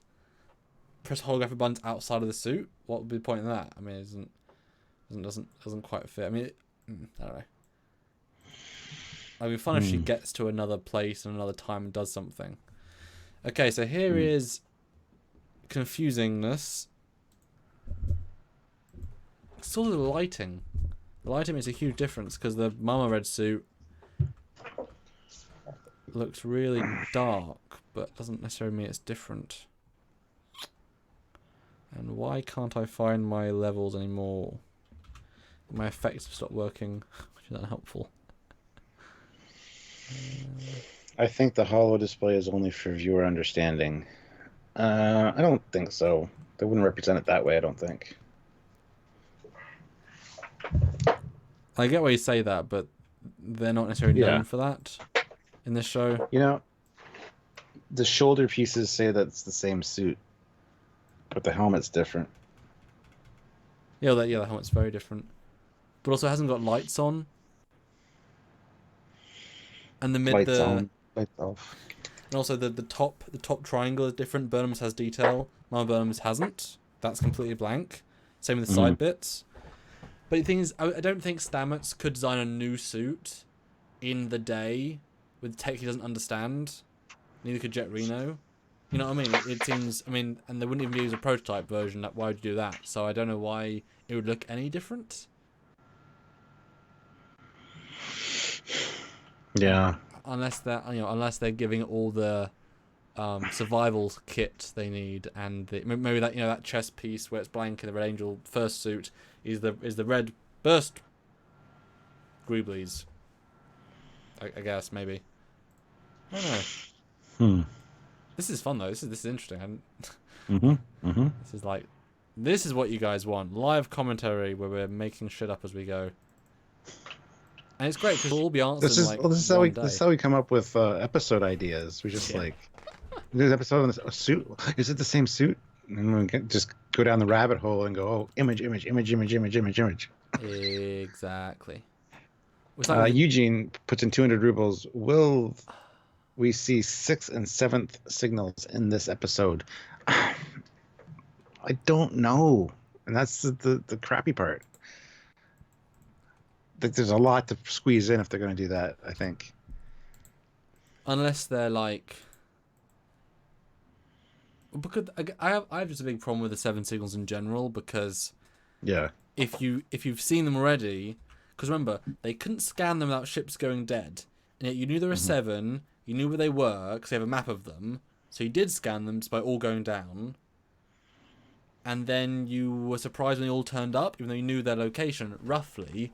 Okay, maybe not to the centimetre, but they're obviously giving off radiation, like, because you can't see them across the galaxy, and not how light works. You can't see them across a quadrant, so you have to scan them. But, like, was it 7 close by ships saw them? Then what ship was in the beta quadrant, or the gamma quadrant, that detected the red signal there? So was it you that detected a red signal across the entire galaxy? If you can do that, that's magic tech. Unless it was, like, radiation that was super unique that, like, pinged. Like, it doesn't make sense, the idea of them in the first place. So then, to understand, do we even need the 2 more? Do we even this, and this? It's a really strange... It's a really strange... They didn't think it through fully, and you can kind of tell. Yeah. And I kind of wish they did. Well, if we go to the next shot, it's the formation of this wormhole. Well, I've got one more shot because it's about the helmet. Okay. Yes. Because Mama Burnham, when she gets down on Earth, the helmet now looks... Or Mama Burnham. Well, I mean, it's just... Yeah. Mama Burnham and Baby Burnham. Pretty much. Because the top of the suit... I'm sorry, it's really difficult to see. I do apologise. I mean, I'm using it so much I've got to play with here. But it has now got the same arrangement of details that Burnham's has, but it still hasn't got the chest piece, hasn't got the side piece exactly. It's still different. Yeah. Just slightly more similar than the other one. Yeah, hers is all black. That's one of the main differences. But look at it from her when she's on the other planet. Like, there's so much silver reflectiveness. I felt the top. But not really. It's not the same kind of silver. Not for the helmet. The helmet, the colors of the helmet is different. I think the design of the helmet, but the view visor is different. But is it? I don't know. Ugh. It's not the same suit. It's not, because Burnham's is way more silver in comparison. So I'll go look at the chat for a sec. What do you guys think? I've been actually doing that for a few minutes. This feels like a Fallout from Protection Team change. Probably. There's probably a lot of that going on.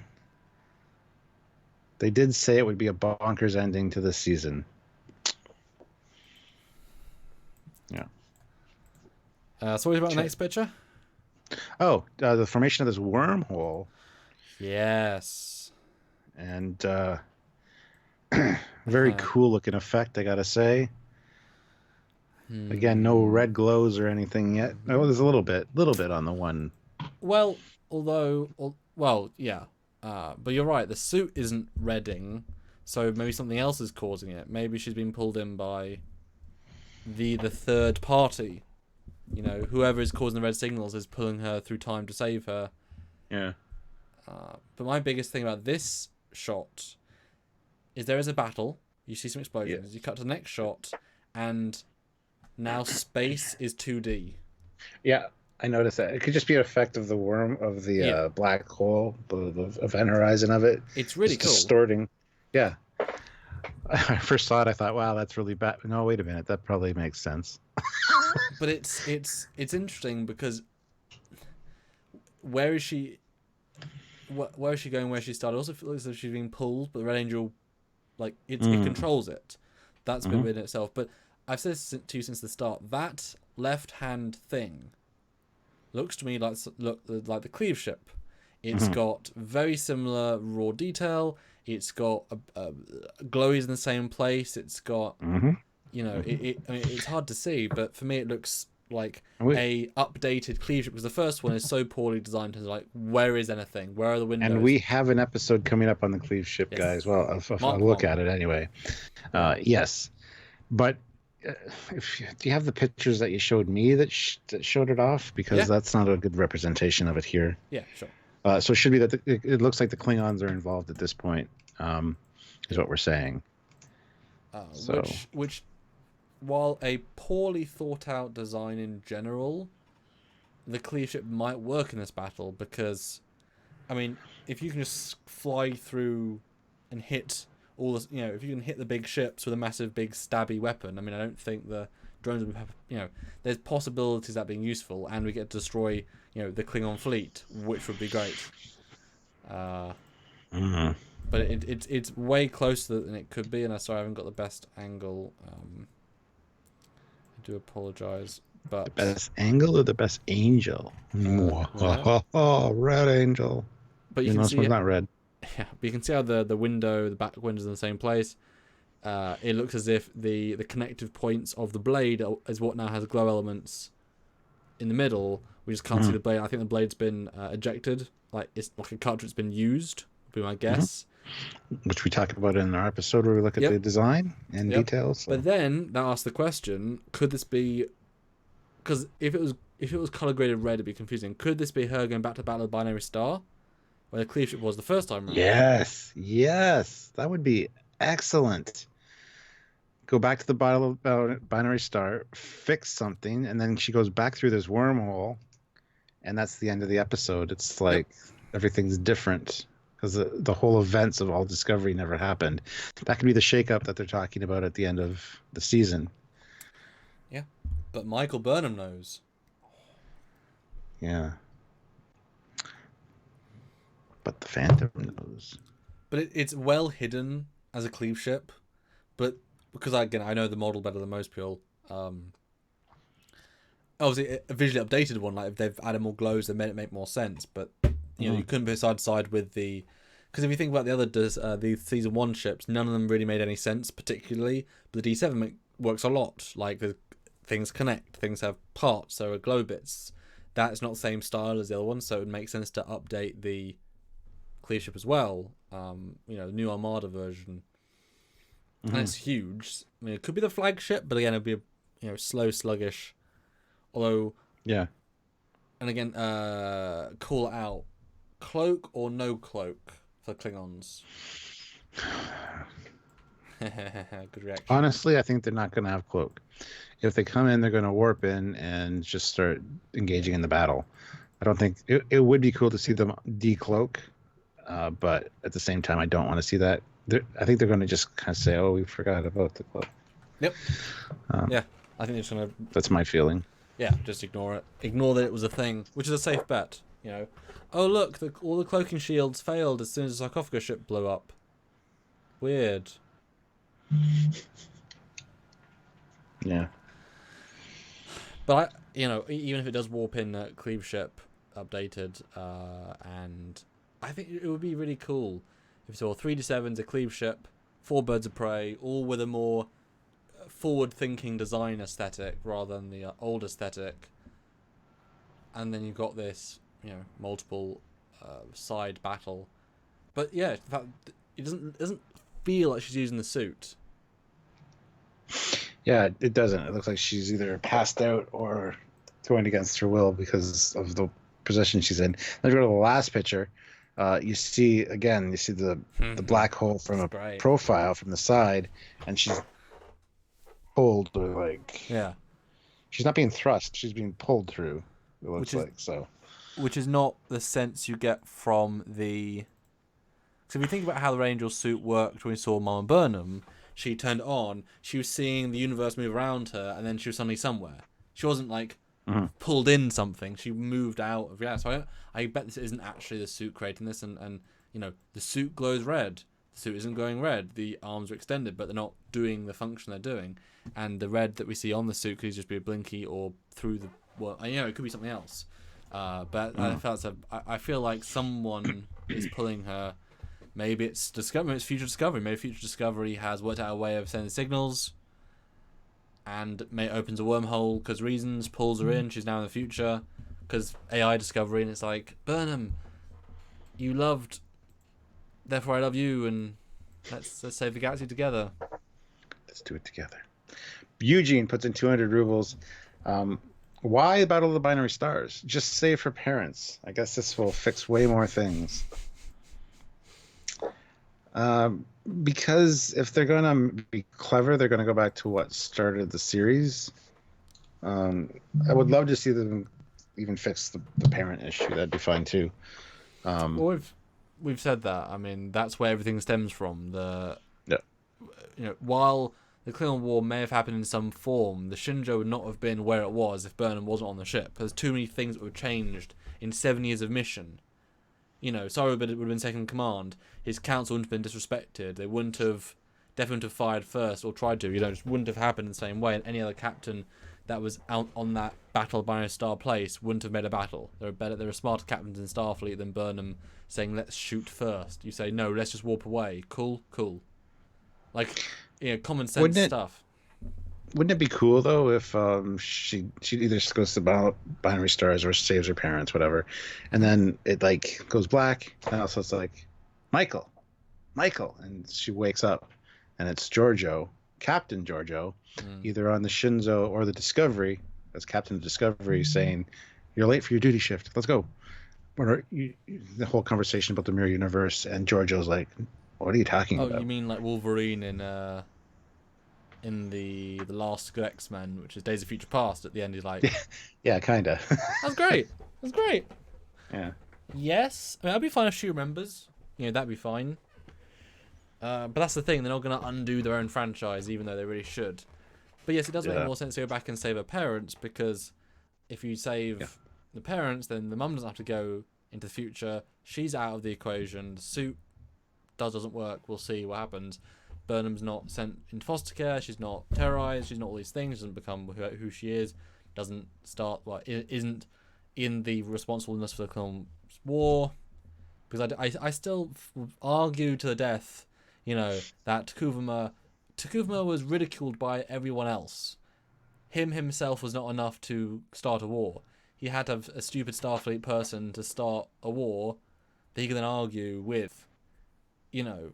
Like, he had to have that interaction and his death and all these other things. Without that, he would just be laughed at still as the radical he is. Although how cool would it to be similar vein?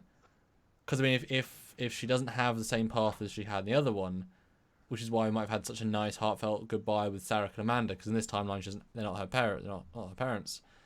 It would be fun to have her wake up on the Enterprise, or like a Connie, and it's called the Discovery. In this timeline, the christened all the Connies of Discovery, and now we have these are the voyages of the Discovery. 1031, the Constitution class, or Starship class, I guess, if you base it on the thing. And then you sort of move forward, and Saru's captain for reasons. Ganglia shit never happened, did happen, I don't care. Something. I don't care. I don't know. That'd be tricky to like that. Those lines of events you can't obviously predict. And some did say they expected Captain Giorgio to be a main character in season 3 as the original Prime. And it's like, no, I think Prime Giorgio's gone. We know that the actress likes Mira more than Giorgio. Yeah. I mean, there's so little character in Prime Giorgio. I mean, she's just a lady that's a captain, kind of. You know what I mean? She got so little to do and so little boring. As you said, you were never a fan, and now she's got some stuff that's interesting. Robert Hayes says, whatever they do, I'm sure it'll be disappointing. Thank you, Robert. That's probably very true, but let's be optimistic going in anyway. Yeah. Yeah. You don't change time. You create or shift to another timeline. Please, everyone. Well, it depends. Guardian Forever changed the timeline. He didn't create a new one. He changed it. So it uses both rules, unfortunately. Because if that was the case, then Burnham's mum would have created 15, 20, 30 parallel universes in her exploits, and whatever we're seeing is one of those many universes, because that Burnham's mum came from an alternate universe to this one, came from an alternate universe to this. There's so many things that have been changed that she's 10 alternate universes ago, and so Burnham's mum is jumping back to the future of her universe, but that's been so changed she wouldn't see the results of her own changes. The fact that she sees the results of her own changes means she's it's a whole it's annoying.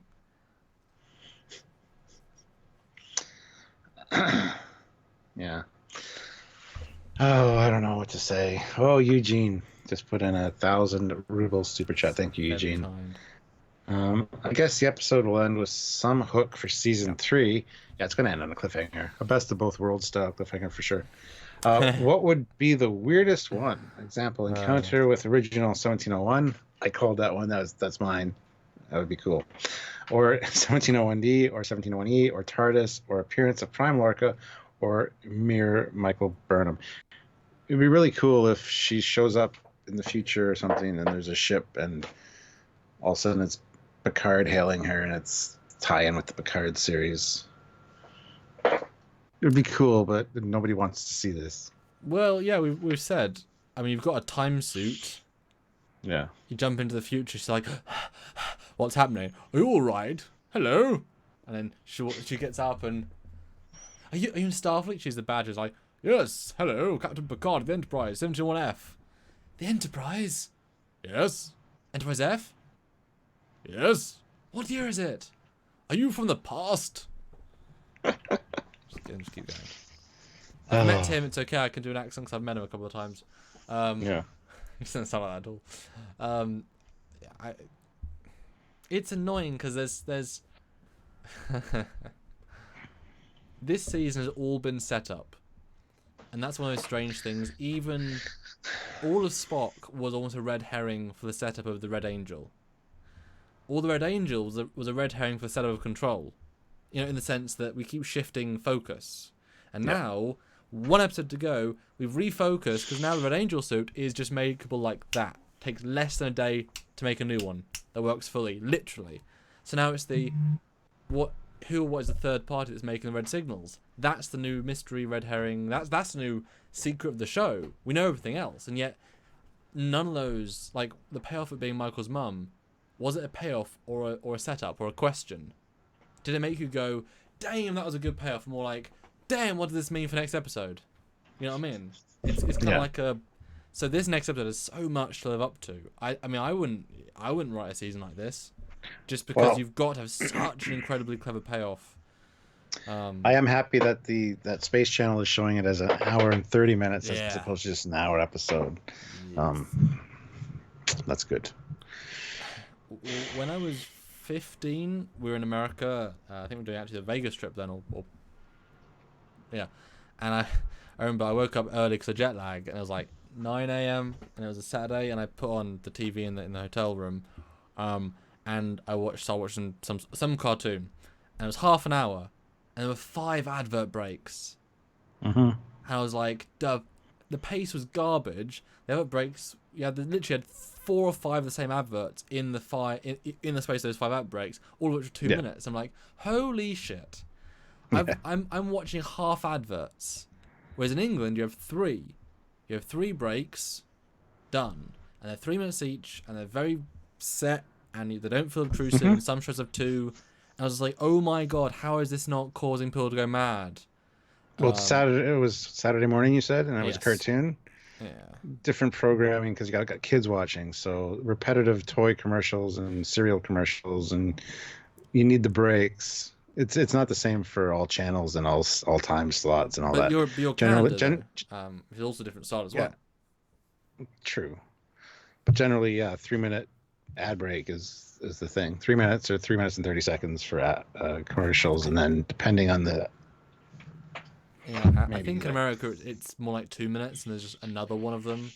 Because I remember when I went to your house, I was surprised, although I'm divided if I like it or not, where you had advert break before the credits, and I was like, just watch the fucking credits. Like, wait 2 minutes. But then sometimes it depends on the show.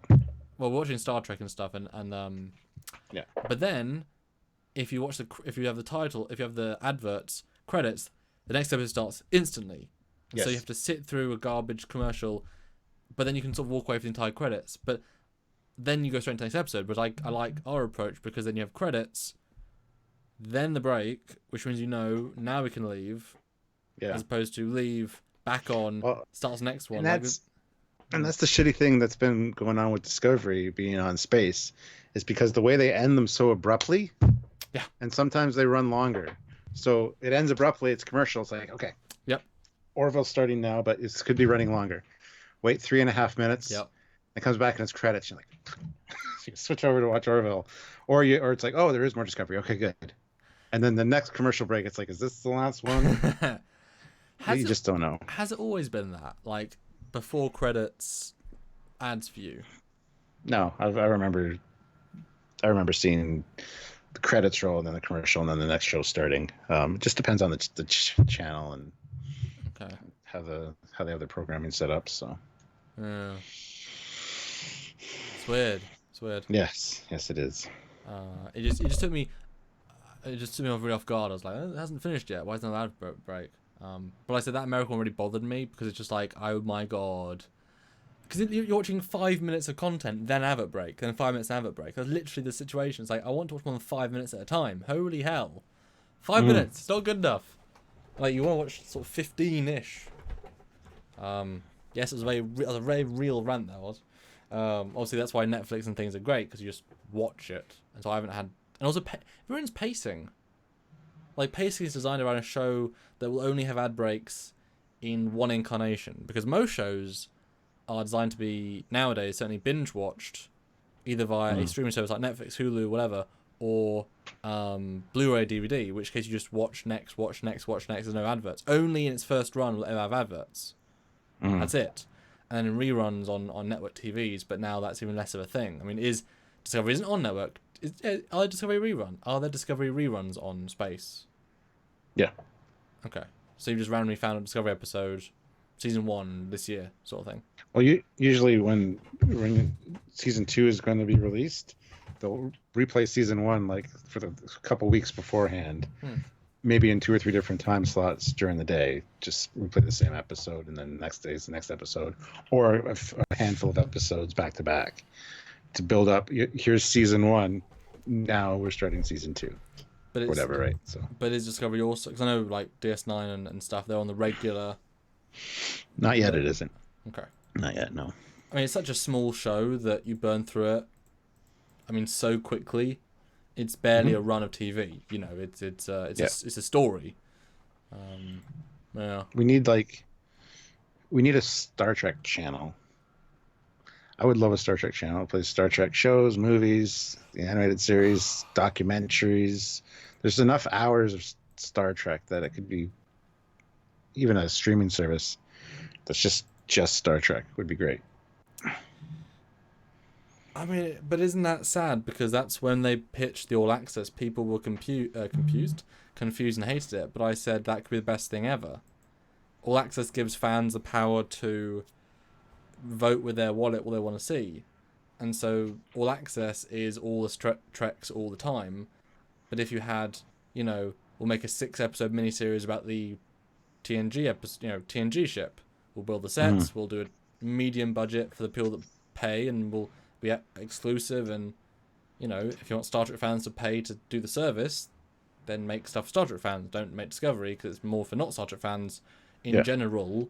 While Trek fans who enjoy it, some of them it's more non-Trek fan oriented. But if you wanted, like I said, I would also subscribe if it was not America. But I mean, how many more people would subscribe to an all-access 6-episode TNG season, completely canonical, completely making sense, and that'd be a cheap-ass season, but they might make, 30 million just by revenue from all access, and they make an Enterprise era one that's part green screen, or like we said, every year they do a new remaster of one of the shows, and that's the budget of all access. If we can get 60 million people to do a remaster of this season, so people vote with their wallet, and that's the dedicated. And everyone has an all access subscription around the world. That's the Star Trek channel. They've got 24/7 Star Trek, plus the new Trek every few months because they've got so many people on it. It would have been the if I was running the show, it would have been a savior of all Star Trek production. Would have been a cool way of doing it. Yeah. Okay, so closing thoughts, Stuart. Your general prediction, and guys, please do super chat your final prediction because we want to read them out. And also, final super chat lives are good because we want to leave them to other things. Yeah. Sleep. I gotta say the trailer is kind of deceptive. I think they cover one base storyline here, and that's one we're all looking for. We all know about the angel suit, the battle. Boom, getting her to do this thing, protecting her. That's part of the story, but there's also the Tyler thing we haven't seen. I'm sure there's Klingons going to be involved, and who knows what else is going to show up.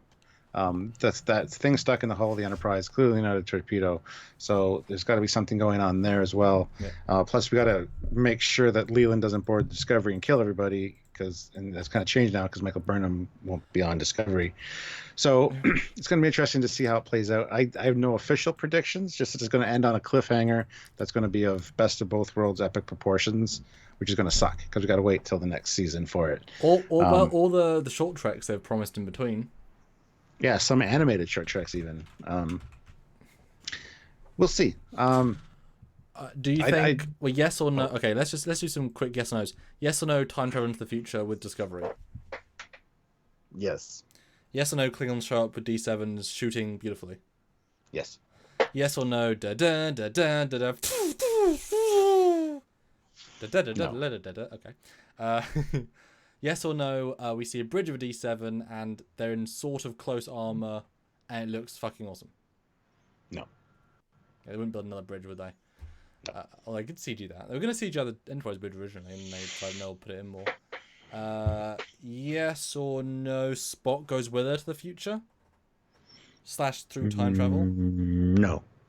Yes or no? That wormhole. Well, is the wormhole Burnham suit or someone else? Someone else. Do we get any more red signals? I was going to say that for the next one for you. Yes or no? Do you think we'll see the red signals? I don't think so.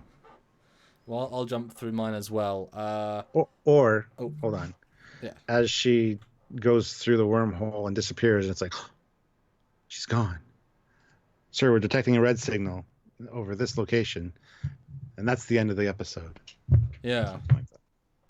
Yeah. Or like two at the same time, and it's Burnham and her mum that was like, yes. Yeah. So time travel. I'm gonna say no to time travel because that's a hell of a leap. That's just trying to be either way could work. I'm gonna say no to the big time travel in terms of like pulling Discovery into the future and that being the plot for season 3. I'm gonna say no to that, but it'd be interesting certainly if they do it right. Mm-hmm. I'm gonna say no to destroying control unless we get future Discovery AI to help. That's my only way I think control can be destroyed. I'm gonna say the suit didn't make the wormhole. I agree with that. D7s are going to come in. I think we might hear the musical cue. I feel like that would be a good thing. Just a slight... If we do, it's going to be a few beats. It's not going to be like a dun dun dun dun dun dun. It's going to just be dun dun, or I don't know. Yeah. It'll be subtle, like it was with Enterprise last week. Yeah. That was great. That was just right. I think. What else did I ask you? Pretty much just that, I guess. Is it her creating the wormhole or someone else? No, someone else. Yeah. Do you think we'll see Klingon armor? Yes, because we've always seen it in one of the other things. So it wouldn't be too much. Just do 2 more of those, and it'd be neat because we've only ever seen like them on Kronos. But what's actually the new? Because again, if they want to earn massive like fan points, then you do a green screen D7 bridge with 3 Klingons that are medium Klingons in the normalish armor, but like we've seen one that's pretty close. It's fine. And Tyler's with a captain that's a smooth-headed Klingon with the gold sash. That'd be fun. Or Tyler's in the smooth head like suit, like they've given him something to wear. It's like wear this. He's like, God damn it! I'm not a smooth head technically. I mean, I am a smooth head, but it's racist. No. Yeah. The thing is, okay. Last one. Give. I guess I already said an hour and a half. How many minutes do you think the episode is going to be of actual content? Is this an hour 30? 63. Yeah. I don't know. It's hard to say. I'm gonna say 69, but I can't. 68. 68.5. It's in 100 rubles. I guess that's our last super chat, guys, because we should get going. Sir, we got a signal.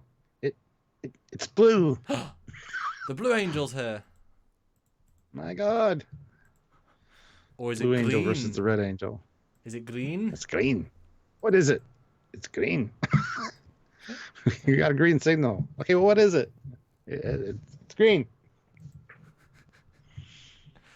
All right, guys. Thank you so much. This was a fun one.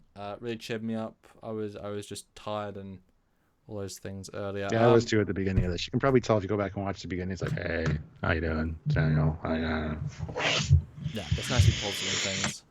And join in for Stuart's thing tomorrow. I'm really excited for Friday, which is when I watch it in the morning because I sleep in between. I'm actually making soup tomorrow night in a soup machine, so I can have that for breakfast and lunch. we're going to do a lot of filming. Speaking of Stuart, let's do it early because I'm away on Saturday and Sunday and Monday, so we need to have lots of videos filmed and editable. So early, please. And we're doing our live tomorrow still, so yeah, we'll do it earlier. Fine. So you guys get videos. So all those videos that you'll see of the weekend will be all made on Friday. We could possibly do it at 3 your time. Yeah, that'd be good. Oh, and Andrew Hendricks puts in $20 Canadian. Oh, wow. Thank you. Hey again, guys. Just got in, but your content is great and glad to get good quality, non-controversy, including content. Signed up for Patreon as well. Keep doing great work. Well, thank you. We will. Thank you for joining the Patreon team. Makes a big difference. Yeah, and we need to... Patreon's people are going to get some special stuff soon. We're going to be working on that, so... Oh, so this we just need to get Discovery and stuff behind us, which is coming up. Yeah, this is obviously the season of Discovery. I mean... Yeah. Obviously. And then? And Sam Uray, $5. What are all those little pods around the ships? They can't all be enhanced shuttles. Well, we speculated work bees, the shuttles. They talked about a new tactical assault fighter or something in the last episode. Tactical something.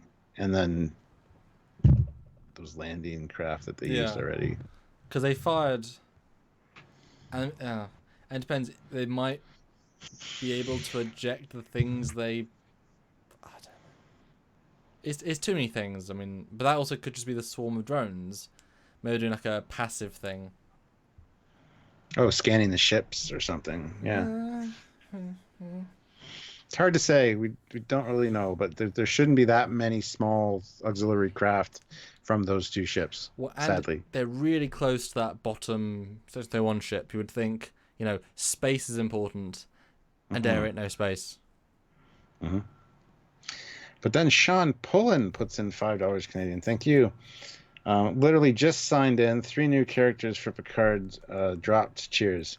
Yes, the series that is on hold or canceled, according to Doomcock and other people, is just announced 3 new members of the cast. So, well, to be fair, it's a good way of undoing bad press is to announce more people. Yeah, because I mean they did keep announcing people last year because they had the 7 months of delay. So they're like, well, all we can do is just announce people. And then there was people saying, are we going to do videos on them? I'm like, who are they? Don't know them, so. Don't know the characters. Once we find out, maybe see a shot of them in uniform or something, then we can talk about things. Yeah, and there was that leaked document that was on a third-party site I never heard of that gave a bit of a synopsis and a character breakdown, and that went viral. I'm like, this was a no-one site. Like, I doubt they got the special ultra leak, so we didn't report on it. Cause there's nothing. I haven't heard anything of it since. Yeah, because that shows it didn't spread on the other ones that generally carry that kind of information. Well, it did that week and never touched on ever again. You would think that'd be continuously referred back to. So honestly, just 3 people. I mean, that's the thing. If they had people they'll all say that they announced Frakes is directing 2 episodes. That's actual news because we know who he is. We know his style. That's great. But although I will say they're young actors, which follows in with it being a teacher or whatever. Slightly more. So that fits in. It's not like 70-year-olds. Yeah. It's not Brent Spiner, It's... And Fleet Paw Swiftback puts in $2.99 and says, "We made it. Great job, y'all. Thanks, man. Yay, we're awesome. And so are you guys." Yeah. All right. You'll see Stuart tomorrow, and everyone should be excited. I think that'll be an amazing stream, Stuart. I wish you all the luck in the world. Thank you. I'll see you for Friday, really long Friday. You'll see one more video from us tomorrow on the corridor. Yep, corridor. And then next week should be a party of videos. Hopefully. Yeah. That's nothing to talk about. It should be anticlimactic anything. That'd be funny. And then we'll finish up with all the Orville live reviews and get the Orville done. Oh, finish Orville. I'm going to just watch them. Yep. Which I'm excited for. So. Lots to look forward to still, guys. And then back to non-Discovery content, which will be fun. I mean, our income will take a nosedive, which would be a shame. So hopefully you guys can help us to keep the channel afloat by doing more Super Chat lives like this, talking about other non-Discovery topics, talking about ships. We're doing a full live about a specific ship. Will be fun, like the Sovereign or the Deredex, something like that. Or just watch our regular content or join Patreon. Lots of ways to help us, for sure. And we're definitely going to enhance our Patreon after Discovery, get some really cool stuff, because we need to up that to like 1,500. It's going to be really key. Oh. And we have an Indiegogo coming up with some great perks and cool merchandise for you guys to snag. So keep an eye out for that. We will let you know all about that when we got details sorted. Yeah, that's gonna be a thing. That's gonna be a thing. So until next time, guys, I am Commander Coggins. I'm Captain Foley. And we'll see you next time. Bye. Bye.